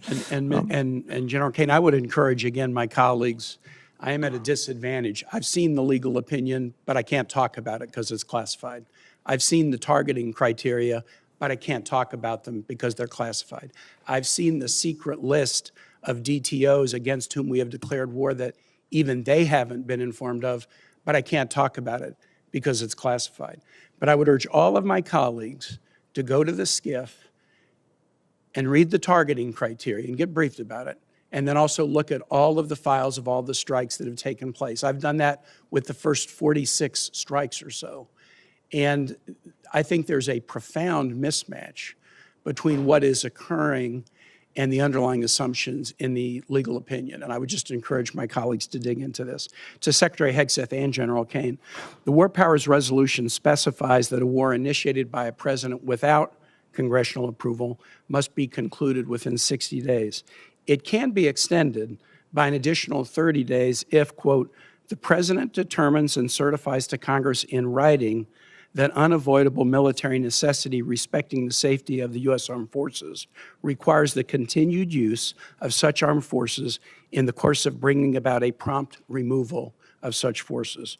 We're right at the 60-day deadline. Is the president intending to either seek congressional authorization for the war in Iran or send us the legally required certification that he needs an additional 30 days to remove U.S. forces from the war? Just briefly on the previous question, we do know that these are designated terrorist organizations, so we treat them like the Al-Qaeda of our hemisphere, just as a note. But that was not the question I asked. I know there's more to that question. I just think it's important for the public to understand that. There's no willy-nilly targeting of drug boats. We know exactly who these people are affiliated with. I was asking about what's on the boats. On Iran, ultimately, I would defer to the White House and White House counsel on that. However, we are in a ceasefire right now, which our understanding means the 60-day clock pauses or stops in a ceasefire. So you're not in. Yeah. It's our understanding, just so you know. Okay, well, I do not believe the statute would support that. I think the 60 days runs maybe tomorrow, and that's going to pose a really important legal question for the administration. We have serious constitutional concerns, and we don't want to layer those with additional statutory concerns. I yield back, Mr. Chair. Thank you very much. Senator Sullivan. Thank you, Mr. Chairman. Thank you, gentlemen, for your testimony. Mr. Secretary, I mentioned it in the classified hearing today, but I do think the $1.5 trillion top line is historic, it meets the needs. And the other thing is, I mentioned in our earlier meeting, the President's done a really good job of getting other allies, NATO and Asian allies, to step up, meet a 5% GDP of defense spending, and in many ways, that's what this is doing as well. So isn't that important as well in terms of our global leadership, what you and the President are providing? Is that example as well? I think the more we step up, the more the world should look at the American leadership and example and step up as well. And they're going to do that. It helps. It remains to be seen whether some of our allies actually step up to their commitments, but that is the hope. Let me go to an element of that budget that I mentioned in the classified hearing. I always like to put this chart up in different hearings. We have the examples. So a lot of our adversaries, the Chinese, the Russians, in my AOR in the Arctic and the North Pacific. These are the numbers just recently: ADIZ incursions, EEZ incursions by the Russians, by the Chinese. By the way, the green ones are joint Russian-Chinese strategic bomber task forces, joint Russian-Chinese naval task forces. This is America, right? This is a really important part of our national defense. So I was pleased to see that one of the elements in the budget was what's referred to by the Air Force as the JBER fighter town recapitalization, given how strategically important that Air Force base is.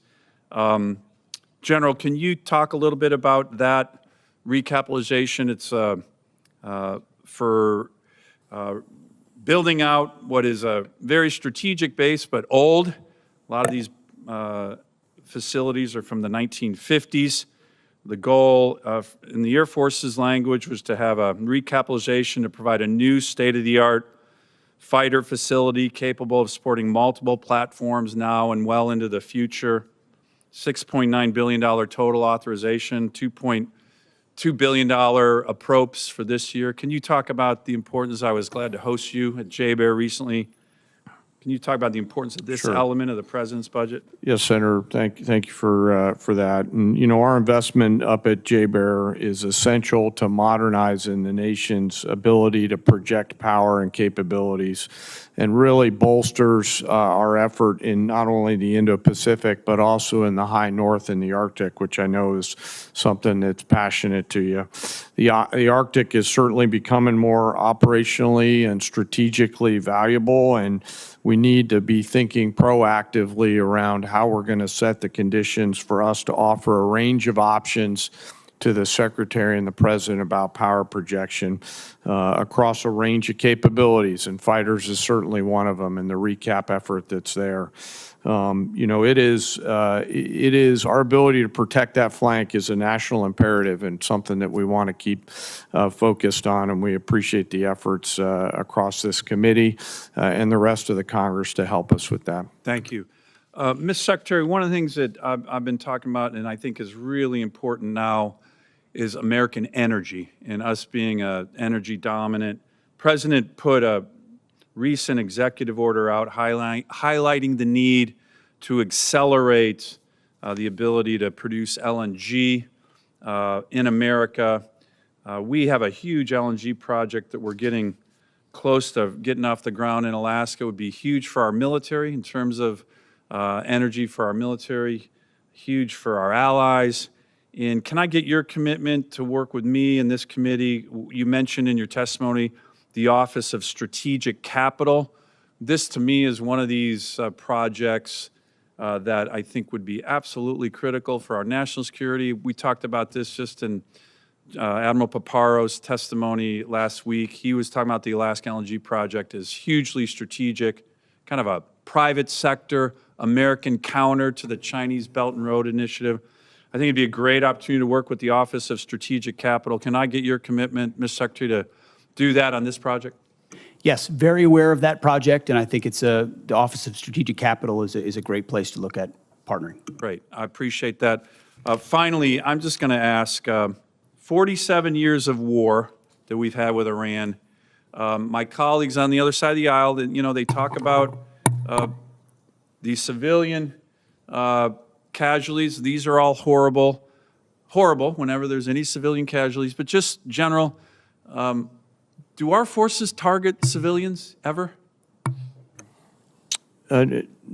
Sir, never intentionally, and I don't know in any particular case of unintentional, but we don't do that. That's not core to our American values or how we approach things. Do our adversaries target civilians?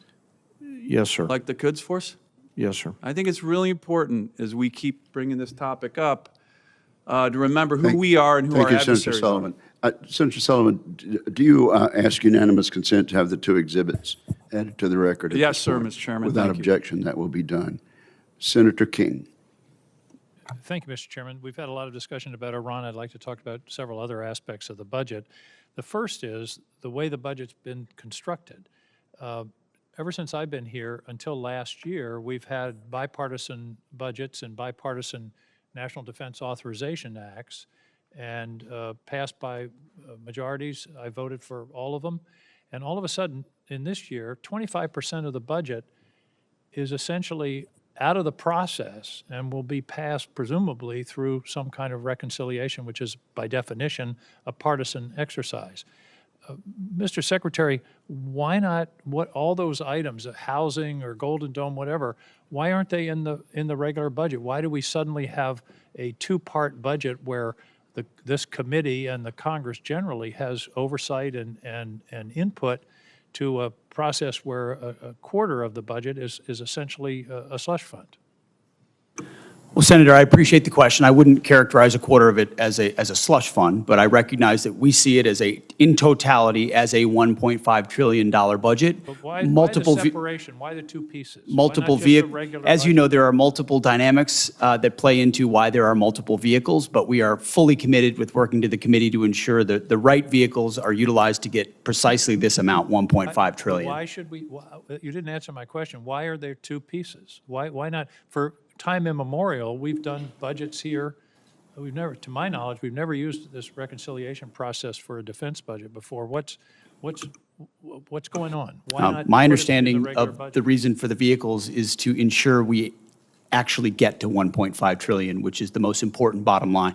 The most important bottom line is that top line of 1.5 trillion to fund what we need, and we think this process is the most effective way to get there, Senator. Well, what you're really saying is we don't want to deal with that pesky Congress and their appropriation process. I think this is significant, Mr. Chairman, that we're basically abdicating a quarter of our responsibility in terms of this budget. Let me move on. One of the factors of this budget that hasn't gotten any publicity is that there's zero funding for Ukraine. That's correct, isn't it, Mr. Hurst? That's correct. There's no USAI funding in this budget. And there was 400 million that was appropriated last year by a bipartisan, bicameral act of Congress. What's become of that money? My understanding is not a dollar of it has been dispersed. It was released very recently, and again, we got these funds, I believe, in March. And it takes time for funds to flow through the department, but it's going to get put to work very shortly. We're going to work with the UCOM commander to make sure we use these funds in the most appropriate way possible. I didn't want Senator Sullivan to be the only one with an exhibit. This indicates what's happened to our support for Ukraine over a period of years. The orange bars are U.S. support. The blue bars are Europe. As you see, Europe is 99% in the year 2026. Same thing with humanitarian and other aid to Ukraine. And yet this is, I believe, an existential struggle for the future of democracy, where we had an aggressive country invade a neighboring country without any justification whatsoever. And by the way, that invading country is the major winner so far of the war in Iran. They've gotten, the estimates are $40 to $80 billion of additional revenues from oil and the relief of sanctions as a result of the war in Iran. Secretary Hegseth, why are we abandoning Ukraine? Senator, if you would hold that chart back up, Yep. I think that's a beautiful chart. I think that's exactly what we want. We want Europe stepping up and funding and shouldering the burden. They are rich countries worth $20 trillion versus an economy of $2 trillion. Europe can step up, Europe can fund it, and they have through our Pearl Initiative and through our European Command. That's exactly what the American people want to see, is other countries stepping up and funding that. If it's that important to Europe, which I understand why it is, and the incursion of Russia and the bravery of the Ukrainians, then European countries should pay for it, and that's exactly what that chart says, and that's the administration policy. So we don't have any interest in what happens in Ukraine. Is that what you're saying? It's only the Europeans? I'm saying the threat is far closer to rich and capable countries in Europe, and they should step up to lead the charge, and that's why that chart is a good thing to see. They have stepped up, but I think the American people should understand that we've stepped back, in fact, stepped back to the point of abandoning. This is a war that never would have happened under President Trump, and he supports ending it through a deal, and he's pursued that. So far, it hasn't happened. I'm out of time. I want to talk about DTOs, who designates, but we'll take that up later. Thank you, Senator King. Senator Schmidt. Thank you, Mr. Chairman. And it's apropos that I'm following my friend from Maine. Missouri and Maine came into the union at the same time, but we couldn't disagree more on this particular point. We may have to separate here. I actually think it's interesting that Ukraine just came up, because we've heard from my colleagues on the other side discussion about the cost of what the ongoing American effort. There was never a discussion about the $200 billion we were sending to a foreign country that's not even in NATO. Never. In fact, when amendments were offered for independent audits of how that money was spent, there was bipartisan opposition to that kind of oversight. So I find it really rich now that there's a complaint that we're not spending money on Ukraine. And by the way, $30 billion for salaries for bureaucrats, pensions, and social safety net programs and government operations to keep the state functioning during wartime. That's where American tax dollars were going, $30 billion for bureaucrats in Ukraine. And we just heard a speech for more money for Ukraine, yet the $1.5 trillion for this country is being balked at. I mean, I've seen Ukraine flags all over this Capitol for 3 years. At the same time, the same people call the President of the United States of this country a Nazi. So forgive me if I feel like we've lost our bearings a little bit. So I'm all for the America First agenda. I'm all for us realigning our priorities. I'm all for the national defense strategies that says our core strategic interests are the homeland, the Western Hemisphere, and the rising threat in China. And that means our European allies should step up. If Vladimir Putin is truly some existential threat and the next Hitler that's going to roll through Europe, you would think, by the way, he can't take Kiev, so you can't have it both ways. He hasn't made it to Kiev. But they would step up. And we better start demanding that, because if we want to meet the challenges of the 21st century and China, our priorities, our focus has to be somewhere else. It doesn't mean abandonment. It just means a true partnership with our European allies, who for a very, very long time have not stepped up. I want to ask you, Mr. Secretary, in your first year, one of the things I think that's really gone towards this morale and recruitment boom that we've seen through your leadership and President Trump was finally taking on the sort of cultural Marxism that had taken hold from the highest levels of leadership, from the President of the United States to your predecessor, this obsession with DEI. Could you just walk through maybe the worst example that you saw and a way that you addressed that and how it was affecting morale?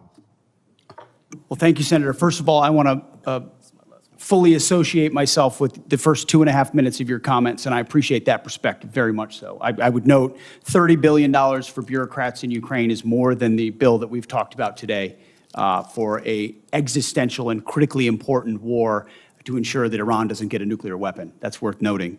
I haven't talked about it as much in these hearings because this is a budget hearing about $1.5 trillion that's historic and significant. But underwriting the change that we've seen at our department was a laser focus on getting back to basics. And the key word to that is merit. We had a department that was obsessed with gender, ideology, and race, diversity, equity, and inclusion. In fact, the mantra you would hear dripping from the lips of generals and with a serious look on their face was, "Our diversity is our strength," which is the single dumbest phrase in military history. Of course, our diversity is not our strength. Our unity is our strength, our shared purpose, the flag we wear, and the Constitution we serve to defend. And when you clear that debris away, whether it's Marxist ideologies or social engineering or political correctness or quotas based on gender and diversity, you get the best of the best rising up, regardless of gender, regardless of race, motivated by that environment where merit reigns. It's accountability, standards, lethality, readiness, training, all the debris wiped away. That is the secret sauce of the revival of the War Department, and why Americans are attracted to serving in it, and why those inside it, why morale is sky high. And any insinuation that it is not are coming from folks who haven't been in our units recently. Go visit the troops at every level, and their morale is at record levels. And I want to talk about morale with the 15 seconds that I have left. I want to thank you for coming to St. Louis for your Arsenal of Freedom tour, where the next generation aircraft, the F-47, is being built by the hardworking men and women in Missouri who take a tremendous amount of pride for that aircraft that's going to go further, see further, go faster, have a bigger payload. And I know there's another decision coming with the FA-XX, but really appreciate your leadership, and thanks for coming. Thank you, Senator. Thank you, Senator Schmidt. Senator King, do you wish to ask unanimous consent to include your exhibit in the record? Yes, please. Without objection, that will be done. Senator Warren. Thank you, Mr. Chairman.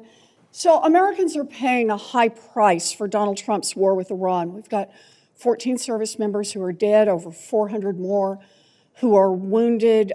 Prices are rising for nearly every American family. But someone is profiting off Trump's war. Insiders who know what's going on and who place bets on that inside information. On March 23rd, just 14 minutes before Trump unexpectedly posted about, quote, very good conversations on ending the war, traders suddenly bet $500 million on the price of oil, which, once Trump made his announcement, immediately dropped. It happened again on April 7th, and then again on April 21st, a surge in oil bets, then a Trump post, and then a huge shift in oil prices in just the space of minutes. It looks like insiders have been making out like bandits, using secret information about the war. Now, one U.S. soldier has been charged, but that was for betting on capturing Maduro months ago. Not a single person has been charged in the many, many, many trades over the Middle East war. So, Secretary Hegseth, do you have any explanation for these perfectly timed spikes in trading activity other than insider trading? Senator, all I can tell you is that everything we've done in our department, everything we've done with information, in working with the White House and across the interagency has been completely above board. Well, so what does it mean? Do you have any other explanation other than insider trading? Do you have a story for why just minutes before there's an announcement, there's a surge in trading activity? Senator, I'm more than focused on doing my job and ensuring we execute properly, which thankfully, under this administration, our troops have done incredible things in all these missions. My job in all of those moments is to make sure we're prepared. And that's part of the reason why we've been so successful in these raids, in these efforts, is that this joint force is prepared. You're saying you're not paying any attention to this insider trading. Is that what you're telling me? That you've paid no attention to this? You haven't noticed it? You haven't done anything about it? What I'm saying is we're focused on our mission of executing for the American people, and what happens in markets is not, in betting markets is not something we're involved in. What happens in betting markets doesn't matter to you, even if the information may be coming from insiders in your office? Senator, it's not something we're involved in at all. And of course, we take operational security at every level very seriously. In fact, no one's taken operational security more seriously than us. If you look at what it required to keep secret Midnight Hammer and Operation Maduro, the absolute resolve with Maduro, and the steps we've taken, so no one's been tighter about ensuring that operational security is ensured. Have you taken any steps to deal with insider trading out of your office? I mean, we would ensure at every level that inside information I is take that as a no. properly safeguarded. All right. Well, obviously you're not. I'm also concerned about recent reporting on your own financial dealings with regard to profiting from the war in Iran. The Financial Times reported that your broker tried to buy hundreds of shares in a BlackRock fund invested in defense companies just before the war began.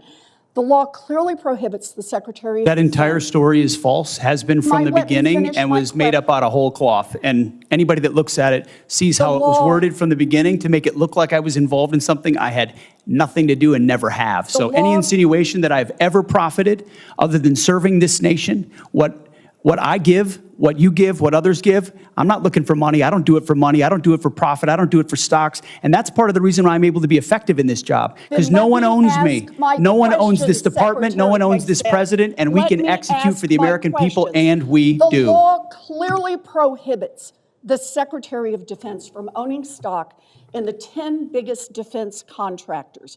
Other senators and I sent you a letter with detailed questions about this, and you have not given us a response. So I'd like to hear you say, did you, through your broker at Morgan Stanley or otherwise, seek to invest in any defense-related funds right before Trump started the Iran war? I'll give it to you as a big, fat negative. Then let me ask you a second question.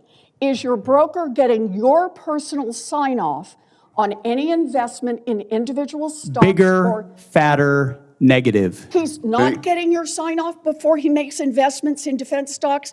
Can I refer you to your I'm not making investments, Senator. I am asking, does he know that he has to get your sign-off before he does that? Of course. I don't know what you're looking for, but you ain't going to find it. Thank you. Thank you, Senator. I would like to enter into the record the ethics agreement that the Secretary of Defense has signed, that he will sign off personally before his broker makes any attempt to buy defense stocks. Is there objection? Thank you. Without objection, it will be admitted. Senator Banks. Thank you, Mr. Chairman. Secretary Hegseth, you're doing a great job. I've been in Washington for 10 years, several secretaries of Defense, now Secretary of War. You're the best that we've had since I've been in Washington. What you've done to restore readiness, restore military recruitment, get the Pentagon focused on warfighting is second to none. And I appreciate what you and President Trump and General Kaine are doing very much. In fact, General Kaine, according to the department's 2025 China Military Power Report, quote, China believes the next revolution in military affairs will occur when militaries transition to intelligentized warfare and fully integrate artificial intelligence, big data, advanced computing, and other technologies into the joint force, end quote. Can you describe, General, in greater detail how the PLA is using AI to enhance its military capabilities? You bet, Senator. They are attempting to integrate AI across the range of their warfighting functions, which extends to command and control, information advantage, intelligence, certainly kinetic and non-kinetic capabilities, and to a certain extent, sustainment. I'll note that so are we. And in many cases, we are out in front of them. I want to commend our chief digital and artificial intelligence officers inside the joint force at the COCOMs with the services, who are also leaning very far in as we march towards a digitized joint force that allows us to see and command and control the force better. The China Military Power Report also goes on to note that the Chinese AI sector remains, quote, constrained by its limited access to high-performance AI chips. General Kaine, how big of an advantage is it for the American warfighter that America's arsenal of compute is bigger than China's? Sir, it's critical to us, and while I acknowledge there's all kinds of chip issues in this, it is important to us to continue to scale at that. And I'll highlight a lot of the work going on up at Fort Meade that the committee's helped to advance in the cyber capabilities. So we appreciate the help with that. If that advantage were eroded and China were able to develop more advanced AI capabilities as a result, what are some of the potential consequences for American warfighters? Well, sir, it could certainly put us at risk, and that's why we're leaning in so hard. There's always a balance between commerce and protection. I acknowledge those are policy matters, I think, is what you're starting to get towards. But on a pure military-only standpoint, we would see some defense in depth eroded from that. Secretary Hegseth, do you agree that enhanced Chinese AI capabilities could put American service members at risk? Senator, we absolutely have to stay ahead. The advantage that AI provides apply to any number of capabilities, whether it's domain awareness, targeting cycles, you name it, AI and leveraging it, and that's why we've made it the forefront. I mean, it's AI first with everything that we do, integrating it at every potential echelon to ensure we can respond faster. If we're better at that than any adversary is, it's going to give us an advantage, and we have to maintain that. I agree. Do you agree that we should do everything in our power to ensure that American service members go into battle with an overwhelming and fear-inducing technological advantage, particularly with AI? Always. Overwhelming is the goal in every scenario.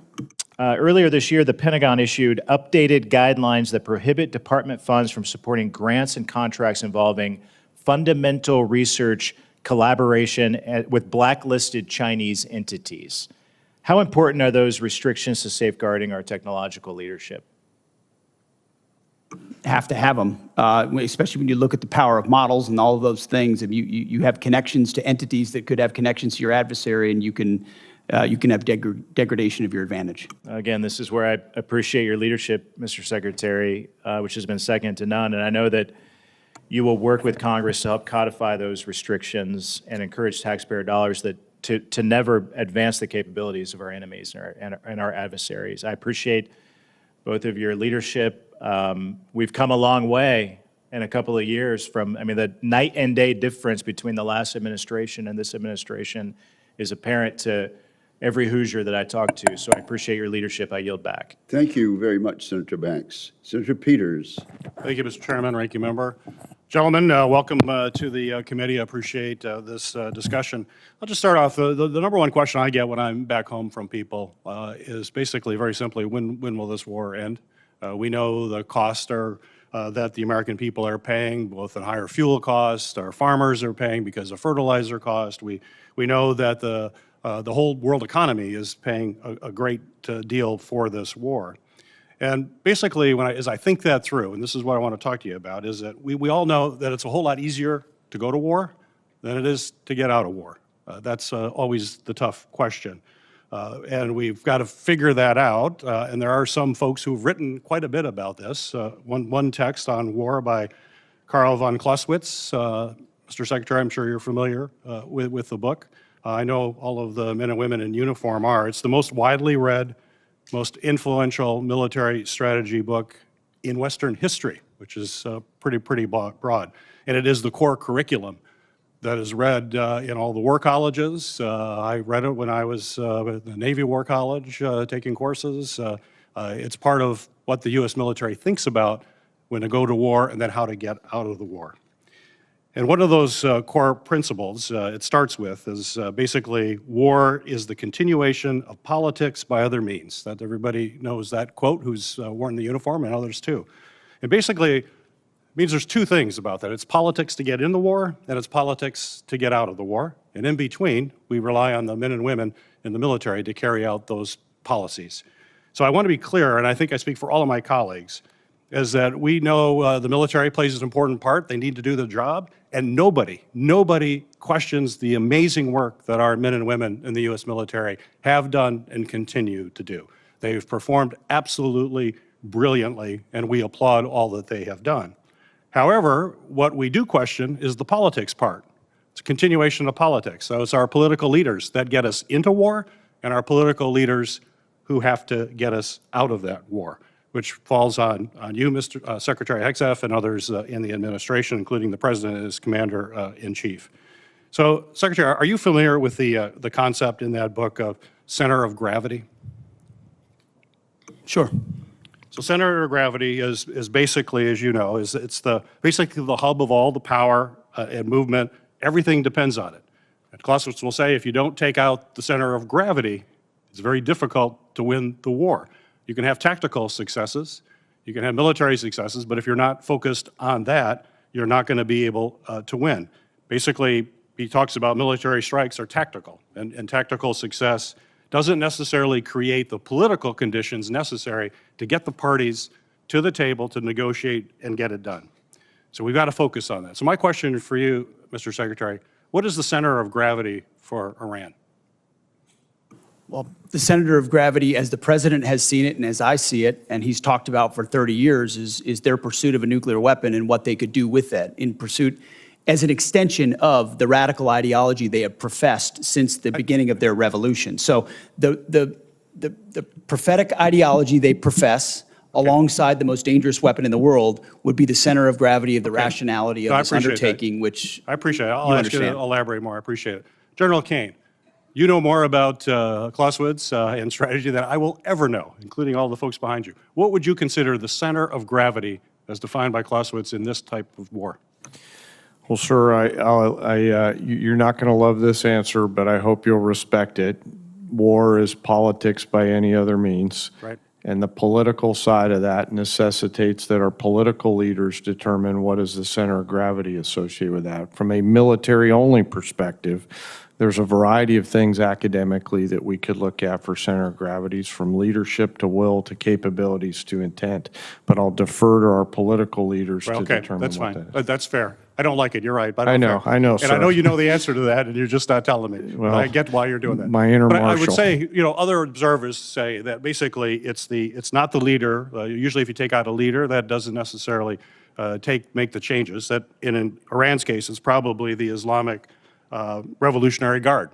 That's the center of gravity. They're the ones that control the country, and they're very diverse to do that. The Americans' center of gravity is probably our economy and our ability to maintain public opinion support. We already know the public isn't there. We know the impact to our economy. And central to that is the leverage. And I'm running out of time here, but the central of leverage is the Strait of Hormuz. That is bottom line. We have to open that up. We have to take that away from Iran. The fact that we haven't done that yet, and we're 60 days in, we're just now bringing minesweepers from the Pacific in there. We have some unmanned opportunities, but we've got to have the capacity to do that. It was clear, even if there was a plan to keep the straits open, it was not going to be implemented because the assets were not positioned in a place to actually open the straits. If they were, it would have been, we would have seen those happening right now. We're not. So we're missing the point here. The center of gravity is going to be bringing down the government of Iran in a way that they will want to have a peace treaty so we can protect our country from having nuclear weapons pointed our way. But the center of gravity is going to be, in a lot of ways, is going to be focused on what happens on the straits. And Mr. Secretary, we've got to see action a whole lot sooner in the straits. The world community needs it. We're not going to bring this war to an end until we seize control of the straits in a way Which that in opens part them is back why up. we have a blockade that has been impenetrable for the Iranians because they don't have a conventional navy to contest it, which Well, means we control the straits. The time of Senator Peters has expired. Let me observe that I very much appreciate the senator from Michigan suggesting ways in which our effort in Iran could be more successful. I do appreciate that. And let me also observe, Senator Kaine, that civilian control goes back well beyond Marshall. It goes back to George Washington, who was wise enough to resign his commission to the elected membership of the government at that time. Senator Sheehy, you are recognized. I think it's important to note that the objective is not to get out of the war. The objective is to win the war, not to get out of it. And I think we've allowed the narrative to shift so off target here. President Trump did not start this war. We did not start this war. These radical, barbarian, savage clerics who have started killing Americans 47 years ago in a unilateral campaign of terror, murder, treason, kidnapping, torture, have been murdering our countrymen all over this world almost every single year, hijacking airplanes, hijacking cruise liners, taking our embassies, blowing up our embassies, blowing up our barracks, blowing up our ships, capturing our soldiers and murdering them in brutal ways. They started this war. And it would be a lot easier to beat them if we didn't have administrations shoveling hundreds of billions of dollars into their pockets while they're actively fighting our own people, while our own uniformed service members have been fighting this murderous regime. And we have presidents quite literally shipping pallets of cash to pay these terrorists off. It's been a disgrace. It's been an embarrassment to this country for far too long. But back to the point. General Kaine, I have a specific question for you. I think in this day and age, we all know that basically every single operation that we partake in, whether it's stealth bombers, whether it's a blockade, our special operations forces are a fundamental shaping and priority component to all those. Would you agree? Yes, Senator, I would. And I think for the last about 15 years, the special operations community budget has been largely flat, even adjusted for inflation. And yet, continuously, we call on those warriors to deliver the impossible. And they pretty much do. We were reminded just a few weeks ago, even after the amazing Maduro raid, when we had to rescue one of our F-15 crewmen, yet again, our community came up and did something that probably most people thought wasn't possible. And they did an amazing job. But we cannot continue to call on a tiny fraction of our military to carry such a heavy load and to have such an op-tempo without the appropriate resources. So I'd like to hear your thoughts on how we can not just increase the budget, but make sure we're shaping their budget in a way that ensures that those warriors are getting the direct support for training and sustainment, but also the platforms that they need, from mini submarines to unmanned aircraft, to manned aircraft, and the platforms that are very unique for their mission are furnished and deployed rapidly. So I'd like to talk about the percentage increase of SOCOM's budget, how we affect that, and how fast we can do it. Well, sir, I'll just highlight my gratitude and appreciation for the entirety of the SOCOM Joint Force at Echelon and the work that they do. You know, I'll leave the budget numbers and the increased percentages to my civilian leadership, but echo to your point, the exponential return on whatever investment they give. These are incredible entrepreneurial leaders at every echelon who do great things as the lights dim, as I say that. So hopefully they'll see that as a nod towards them. But I'll defer on the budget allocation numbers to the comptroller, sir. First of all, I want to second completely your opening remarks, and that's certainly our view as well. On the SOCOM budget, I'm going to say I think we need to increase what's in this budget, and I've heard from multiple people about that. In fact, that if there is a supplemental, I actually just wrote a note to Jay about it. I think SOCOM, given the op tempo, given their direct participation in so many of these historic aspects, SOCOM should be part of that supplemental as well. Makes complete sense. Who's been shouldering a huge part of the burden? Special Operations Command. So whether it's a supplemental or this budget, I fully agree, and I think we need to invest more. Great, and I'd ask that particular care be given the era of beards and guns and kicking indoors, as much fun as that was for all of us. It's coming to a close, and we're going to be going back to our roots as specialized commandos, whether it's undersea, Arctic, airborne operations, and as we all became kind of one joint soft force during GWOT, quite frankly, that was an easier problem to resource for, to budget for, and acquire for. It's going to be a lot harder now when our operators go back to their service corners and needs platform-specific technologies and training. Submersibles, aircraft take years to acquire, years to specify. It's not just buying more ARs and body armor and ammo and sending them downrange. So I think we have to think about the SOCOM budget a little differently than we have for the last 25 years and make sure we're programming in a way that it's sustained and is protected. Thank you. Thank you, Senator Schmidt, for that insightful exchange. Senator Kelly. Thank you, Mr. Chairman. Gentlemen, thank you for being here. Secretary Hegseth, safe to say that our weapons like SM-3s, Tomahawks, Patriot missiles have capabilities that are unmatched. That's why they cost a lot, take a long time to produce. Your budget requests $31.8 billion to expand production capacity for critical missile stockpiles. Is that correct? 31.8? I'm looking at $53 billion for munitions acceleration over 14 critical munitions, of which the ones you listed are a part. Okay, so 53. I believe more than that. Yes, sir. More than 20 billion more. So we've been working together to grow the industrial base because we're all worried about how our stockpiles would hold up in a conflict against China. Since the start of this war, you've made it a point to highlight the number of strikes the U.S. military is carrying out, citing that more than 13,000 targets had been struck as of April 8th. On March 2nd, you said, and this is a quote, "This was a massive, overwhelming attack across all domains of warfare, striking more than 1,000 targets in the first 24 hours. On March 10th, you said, "Yet again, our most intense day of strikes inside of Iran." On April 6th, you said, and this is another quote, "The largest volume of strikes since day one of this operation." Your department has released video after video of things blowing up. None of us doubt the strength of the U.S. military and their ability to do hard things. I understand that better than anybody. The questions we should be asking and answering are, what does this cost us and what does it achieve for the American people? Many of these strikes use our best weapons, and we're using a lot of them. And a lot of interceptors. Open source reporting has estimated that the military has used an outrageous number of Patriots. I'm not even going to say the numbers, but a lot of Patriots, a lot of THAAD rounds, JASSM-ER, Tomahawks, very expensive, exquisite. We can't make these munitions overnight, and it's clear from your budget request that you know that. Can you tell us how many years specifically is it going to take to replace these systems?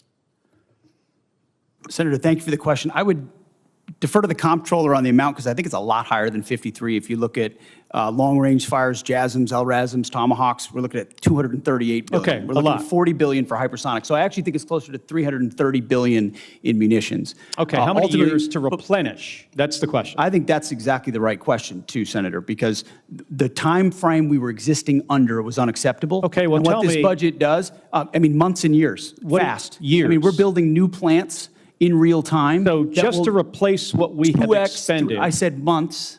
And then you said years. Both, it depends on the weapon system, but 2 to 3, 4x of what we have today. So Okay. yes, we're dealing with a reality under the previous administration of what they sent to Ukraine and what they allocated elsewhere. Okay, I got it. So And we we're fired rapidly doing years it quickly. worth of munitions. And it is clear that these are being expended to try to achieve some objectives. That was the plan. But, Mr. Secretary, this war is stuck. The Strait of Hormuz is closed. The Iranian regime is in place. The nuclear material still in their hands. Americans are being crushed by higher costs. And it's not clear to them at all what the goal of this war is. So, I've got about a minute, and I want to go to another topic. I saw your hearing yesterday, and I'm going to give you one more chance to address a question here. It's my understanding that the definition of no quarter is that legitimate offers of surrender will be refused or that detainees will be executed. Is that your understanding of the definition? The only entity that would kill detainees or target civilians is the Iranians, and they're the ones being crushed. So is the Iranian military and their military capabilities. The question is, do I you disagree understand, completely with your articulation. No, do you understand the definition that I just read you? Because that's the definition from your department's Law of War manual. Is that your understanding? And I'm gonna just get to the point here. We fight to win and we follow the law, Senator. Okay, so your quote was, "We will keep pushing, keep advancing, no quarter, no mercy for our enemies."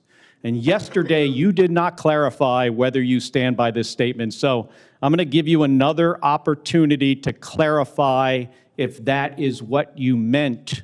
Do you stand by that statement you made on March 13th? We have untied the hands of our warfighters. We fight to win, and we follow the law. Okay, so you're not clarifying. So you stand by that statement. So you're the Secretary of Defense. The things you say matter. And your response here, right now, makes it clear to the American people exactly why you are not right for this job. It makes it clear to our enemies, Senator. Thank you, Mr. Chairman. Thank you. Senator Sheehy has left the room, but it's been whispered to me that I just referred to him in the last exchange as Senator Schmidt. I don't know if he considered that a compliment or an insult, but I do correct that for the record. Senator Slotkin, I think you were next. Thank you. Gentlemen, you're here to ask for $1.5 trillion, 40% more than what we gave you last year, $1 trillion. And I agree with the chairman of this committee that the world has never been more dangerous and complicated. And regardless of whether we disagree on the reasons for getting into this war, I think we can all agree that we want our military to come out of it safely and successfully and as soon as feasible. The military has taken, the administration has taken military action in 10 different places in the world in 15 months, more than any president in U.S. history. I think President Trump has really become a foreign policy president. And many of those operations, were on the news for a couple of days, but then the American public didn't feel them. And I think the difference with this war with Iran is that the American public is feeling it in their pocketbooks. Gas in Michigan is $4.99 today. The cost of fertilizer, of airline tickets, things that are real to people. Secretary Hegseth, the president said that you were most keen on this war. He said that you were the most gung-ho about it. I think despite us all wanting to come out of this successfully, it is hard to miss that we are at the stalemate, that we don't control the Strait of Hormuz because shipping is not getting through. And we can block what they're trying to get through, but nothing is moving and it's costing the American public. And I think that's a fundamentally different moment than the rest of the military action we've taken. Even in like Middle East 101 class, we used to talk about and run war games on the Strait of Hormuz. It's a strategic geography that the Iranians have. And I think it's just concerning to me that we can try and tell the American people that it's going great and we're killing it, but until the Strait of Hormuz is open, I don't think we can credibly say that with any seriousness. I think the question I have for you, though, is future looking, and it's our 2026 elections. The president has been very clear. He said in the State of the Union that essentially if his side doesn't win, then the election was rigged. He said that before the 2020 election. He's asked for voter rolls for 29 different states. He just asked for Detroit's votes or ballots. And we know that in 2020, he wrote an executive order that he didn't sign that said to the U.S. military, to the Secretary of Defense, you should go and seize ballots and voting machines. A few months ago, he said that he regretted that he didn't sign that executive order. So the U.S. military has never been deployed. You incorrectly said yesterday that they were deployed during different elections. Governors deployed them under their authorities, but the federal government has never put the uniformed military at our polls during World War II, right after 9/11. We've never had to do that. So Secretary Hegseth, if the president, who regrets not signing that executive order to the then SecDef in 2020, asks you to seize ballots or voting machines in states during the 2026 election, will you stand up for the Constitution and say no, or will you salute and do his bidding? Senator, I didn't get a chance to answer the front part of your question, which, there was a lot of deferred maintenance under the Biden administration that needed to be addressed because the world was in chaos when President Trump was elected. Just address the election issue, please. Well, again, that's the most important thing. It's what's happening. It's yet another gotcha hypothetical, which is your specialty. It's not. We had an executive order under the Biden administration in 2024. It's not a hypothetical. I refuse to accept. You give that answer all the time. You and I have done this dance before. Get over it, okay? In 2020, he's the president, your boss, the guy you're performing for right now, told the journalists this year that he wished he signed that executive order to your predecessor. And your predecessor said publicly, thank God, we didn't actually go forward with it. What are you going to do? You're the guy here in the seat. It's not hypothetical. Tell the American people, will you deploy the uniformed military to our polls to collect voter rolls or machines? Are you accusing me of performing? Because you're performing for cable news right now. But Mr. Secretary, we have it's a hypothetical. By the way, in 2024, under the Biden administration, 15 states did deploy under their governor's authority when their governors asked for it. What did Joe Biden say about that? That's fundamentally, I don't think anything, because he needed them for cybersecurity and for COVID. Trump did it too, under Trump.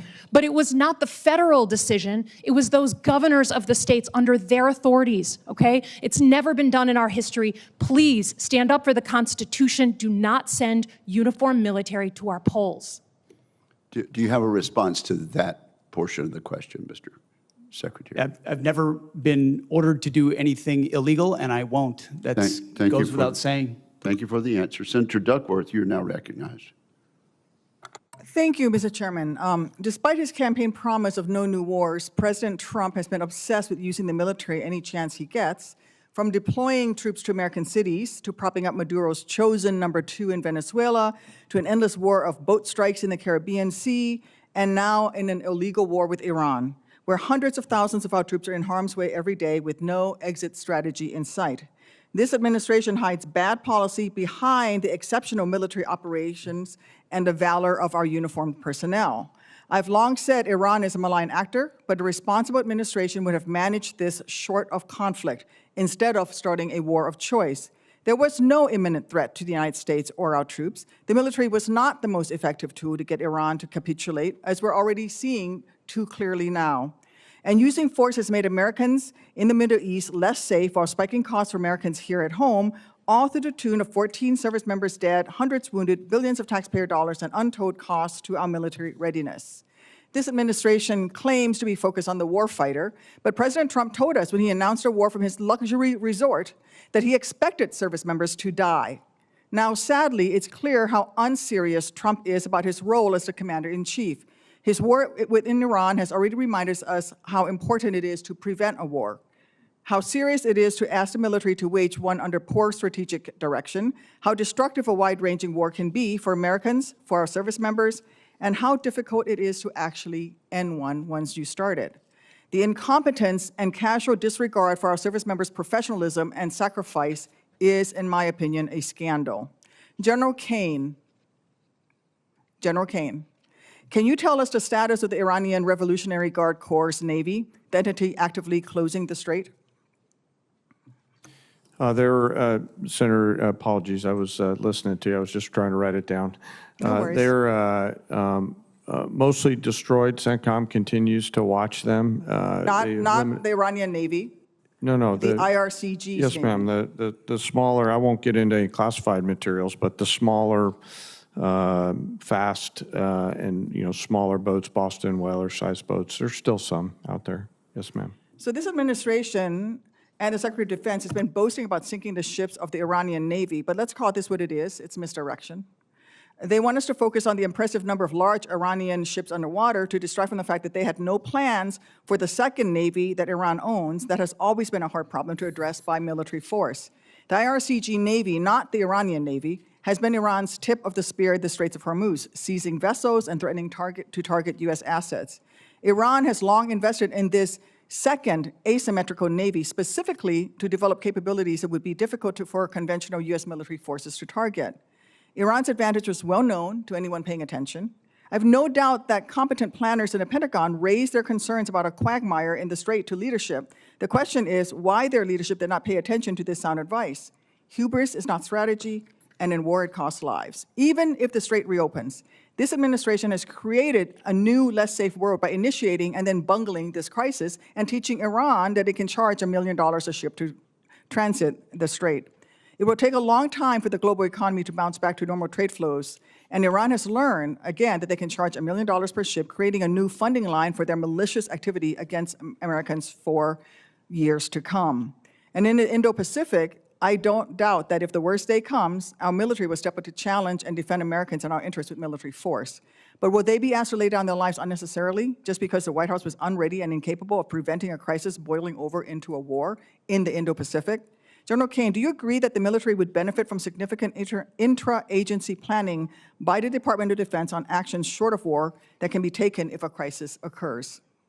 Ma'am, I appreciate that question, you highlighting the importance of that. And we have really great relationships now on the joint staff with the interagency. I think our relationship in particular, I'll just pick CIA, I think it's the best it's ever been. We're really working hard to find the best of Title 10 capabilities plus the best of Title 50 to ensure that we deliver really entrepreneurial options for our national policymakers to do what you're talking about, Senator. All right. But I am concerned because during the recent NDS hearing, I laid out the very real ways that a crisis in just one of the dozens of flashpoints in the Indo-Pacific could be devastating for our service members, Americans, and our American economy. But since then, this administration has only further diminished DOD's ability to prepare for these crises. In fact, as many as 1/3 of the assets in the Middle East are originally meant to be in the Indo-Pacific. This war of choice is draining our military resources. We need leaders who do everything they can to ensure warfighters only fight when they have to, not because of one man's whims and a lack of bravery among the yes men he surrounds himself with. I thank you for your service, General, and I continue to look forward to working with you. Thank you, Senator Duckworth. Senator Rosen. Thank you, Mr. Chairman. Thank you, Ranking Member Reed. Thank you, General, for your service. Before I begin my questions for Secretary Hegseth, I have one brief important question for General Kaine. General, as you've acknowledged at your confirmation hearing, service members who served at locations which another U.S. government agency deems contaminated, like the Nevada Test and Training Range, should have the same presumption of radiation exposure as DOE employees who served alongside them. But we also must ensure that DOD provides the VA with the records proving that these individuals served there. So this is a problem that DOD has the power to solve. I know we've discussed this. So General Kaine, will you commit to ensuring parity for DoD personnel who served in locations that the U.S. government has already deemed contaminated, identifying those who served in such locations, and providing documentation of that service to the VA so that they can receive the veterans benefits that they have earned? You bet, ma'am. And I'm, since our last time together on this, we've continued to chip away at removing or figuring out how to get past that one particular blocking in that record so that that data flows normally. And I'm committed to trying to solve that for those leaders and teammates who are out there at that site. Thank you. We'll look forward to continue to work with you on that. So Secretary Hegseth, I want to talk a little bit about AI. Because, of course, our service members deserve every advantage we can give them. So I just want you to help me understand this. In February, on the eve of Operation Epic Fury, you publicly designated Anthropic as a supply chain risk. However, this week it's been reported that the White House is now helping agencies get around this decision to access Anthropic's technology. So the administration cannot credibly make both claims simultaneously. So before I ask you about the inconsistency, I just want you to reconfirm what it is you plan to use this technology for. It's been publicly reported that the decision to label Anthropic a national security risk was influenced by your personal and very public contract dispute with Anthropic when the company said that its technology could not be used for fully autonomous weapons targeting or mass surveillance of Americans. So following up on your response to Senator Rounds earlier, can you confirm whether or not there will always be a human in the loop when AI is used for lethal targeting decisions?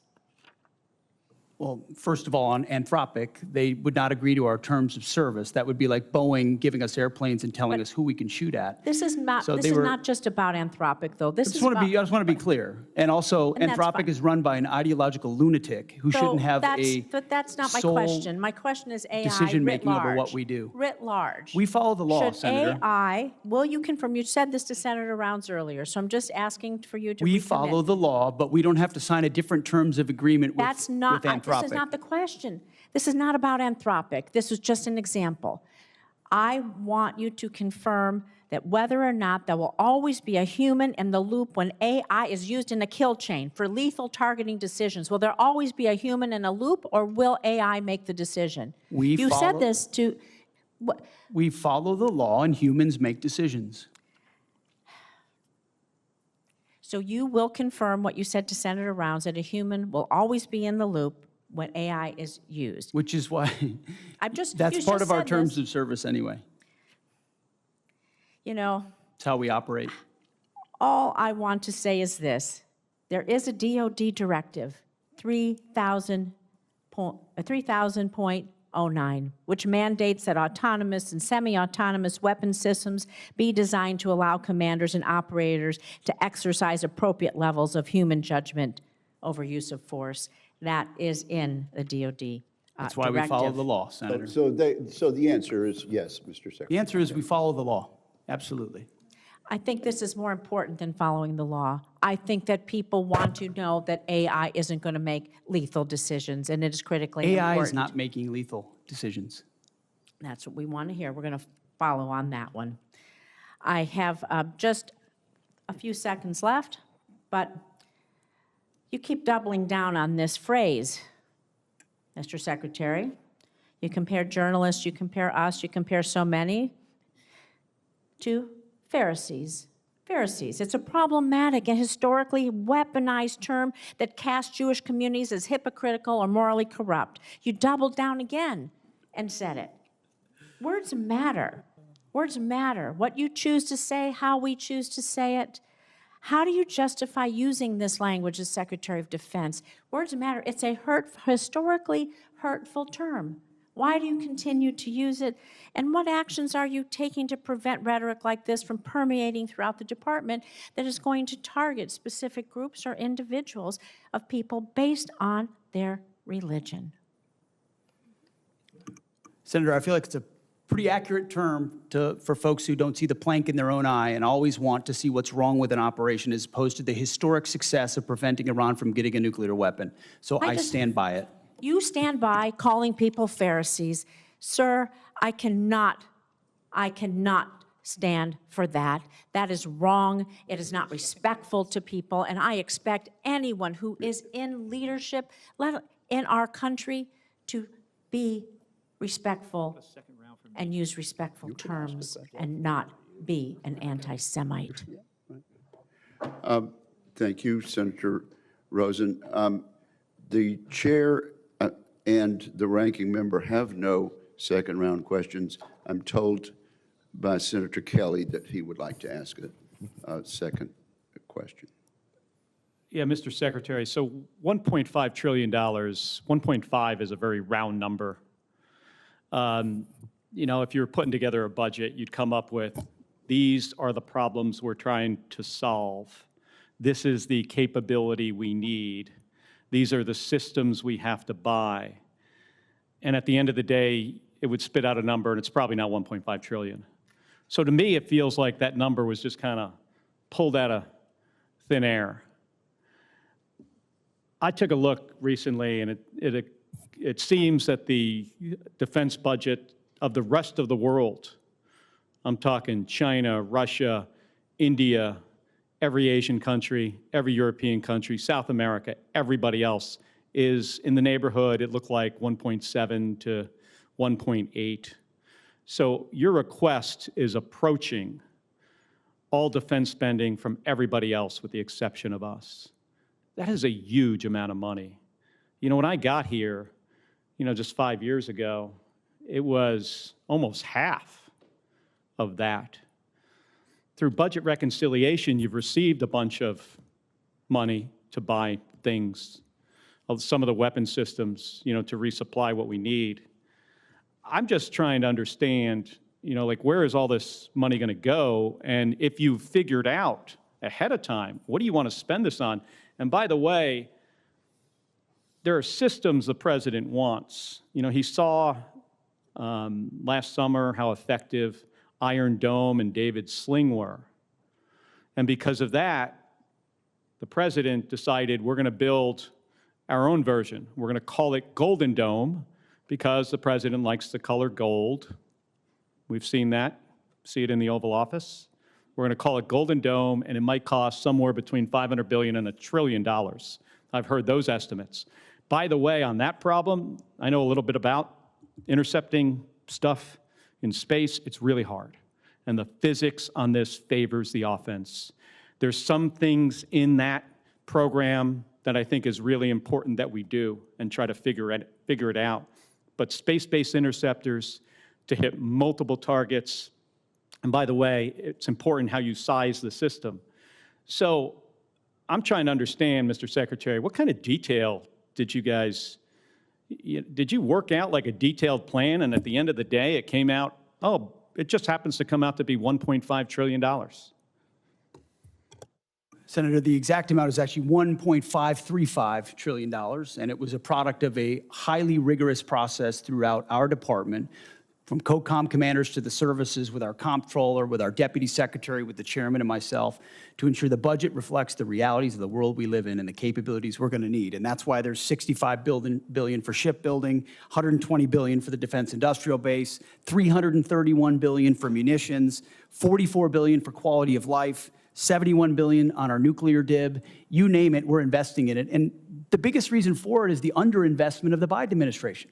I mean, what they spent on defense, the continuing resolutions and others, undercut the buildup that President Trump had created. So yes, we're doing a lot of deferred maintenance here around the world and in our department, and this budget reflects it, and it's a commitment, a generational commitment to the security of the American people. And if the rest of the world won't spend on their defense, that's their fault. The American Department of War will invest properly to defend the American people, and that's what this budget stands for. I've always been supportive of defense spending in my entire time here. And after 25 years in the Navy, I want to make sure our folks have what they need. I think you should go back and take a look and see if there are places where we are making investments that we actually don't need. There are some systems out there. I mean, we're constantly looking and trying to balance, do we want, you know, F-47, which I've been supportive of, B-21, also supportive.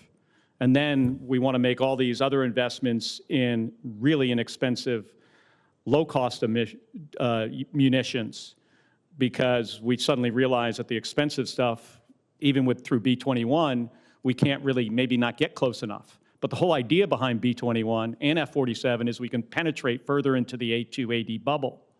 So there's some conflict there. So I'm just encouraging you to go back and see, if there are some systems where we can bring that number, the overall number, down. Because as I look at what the department is trying to field, some of this stuff, in my judgment, and I know others might have another opinion, some of this stuff we either don't need or it's not going to work. Thank you, Mr. Chairman. Senator Kelly, your time has expired. Let me just say, you have a great deal of expertise in the area of space, and we do look forward to your contribution as we mark up further legislation. Senator Blumenthal, I understand you have a follow-up question. Yes. First of all, I want to thank you, Mr. Secretary, for your support for the Major Richard Starr Act, which I think is tremendously significant. I'm committed to getting it done as soon as possible, at least before Veterans Day, and I look forward to your help in accomplishing that goal, but I want to thank you for your support. I'm sure the veterans of America are grateful for the prospective victory there. I've talked to many of the combatant commanders about lessons learned from Ukraine. And I think that there is unanimity on the point that there is a lot to be learned, not only about what the Russians are doing, but what other adversaries could do as well. General Kaine, Chairman Kaine, would you agree that there are lessons to be learned from Ukraine? You bet, Senator, and there's lessons learned from everywhere, and that's really the culture of our joint force right now, is to make sure that across the globe, anytime we're in contact with the enemy, we're going back and determining what we can learn from there. But a big one, if you'll allow me, a big one is mass and simultaneity, which is something the Secretary's taken a strong role in making sure that we're doing that through drone evaluations and things like that moving forward. Following up on a question that I asked earlier, my last question, the President said yesterday that his view is, after his conversation with Vladimir Putin, that Ukraine has been, quote, militarily defeated. In your professional judgment, has Ukraine been militarily defeated?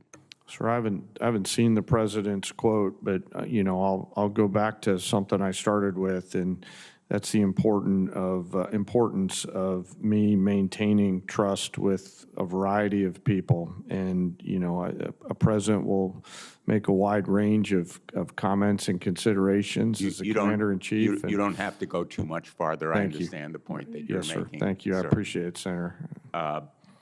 In my view, Ukraine has not only not been militarily defeated, but the point that I was trying to make in the last exchange with the Secretary, there's a false narrative based on my last visit to Ukraine, which was my 9th, my conversation not only with President Zelensky, but with our own military on the ground, as well as our intelligence community. In fact, Ukraine arguably is winning.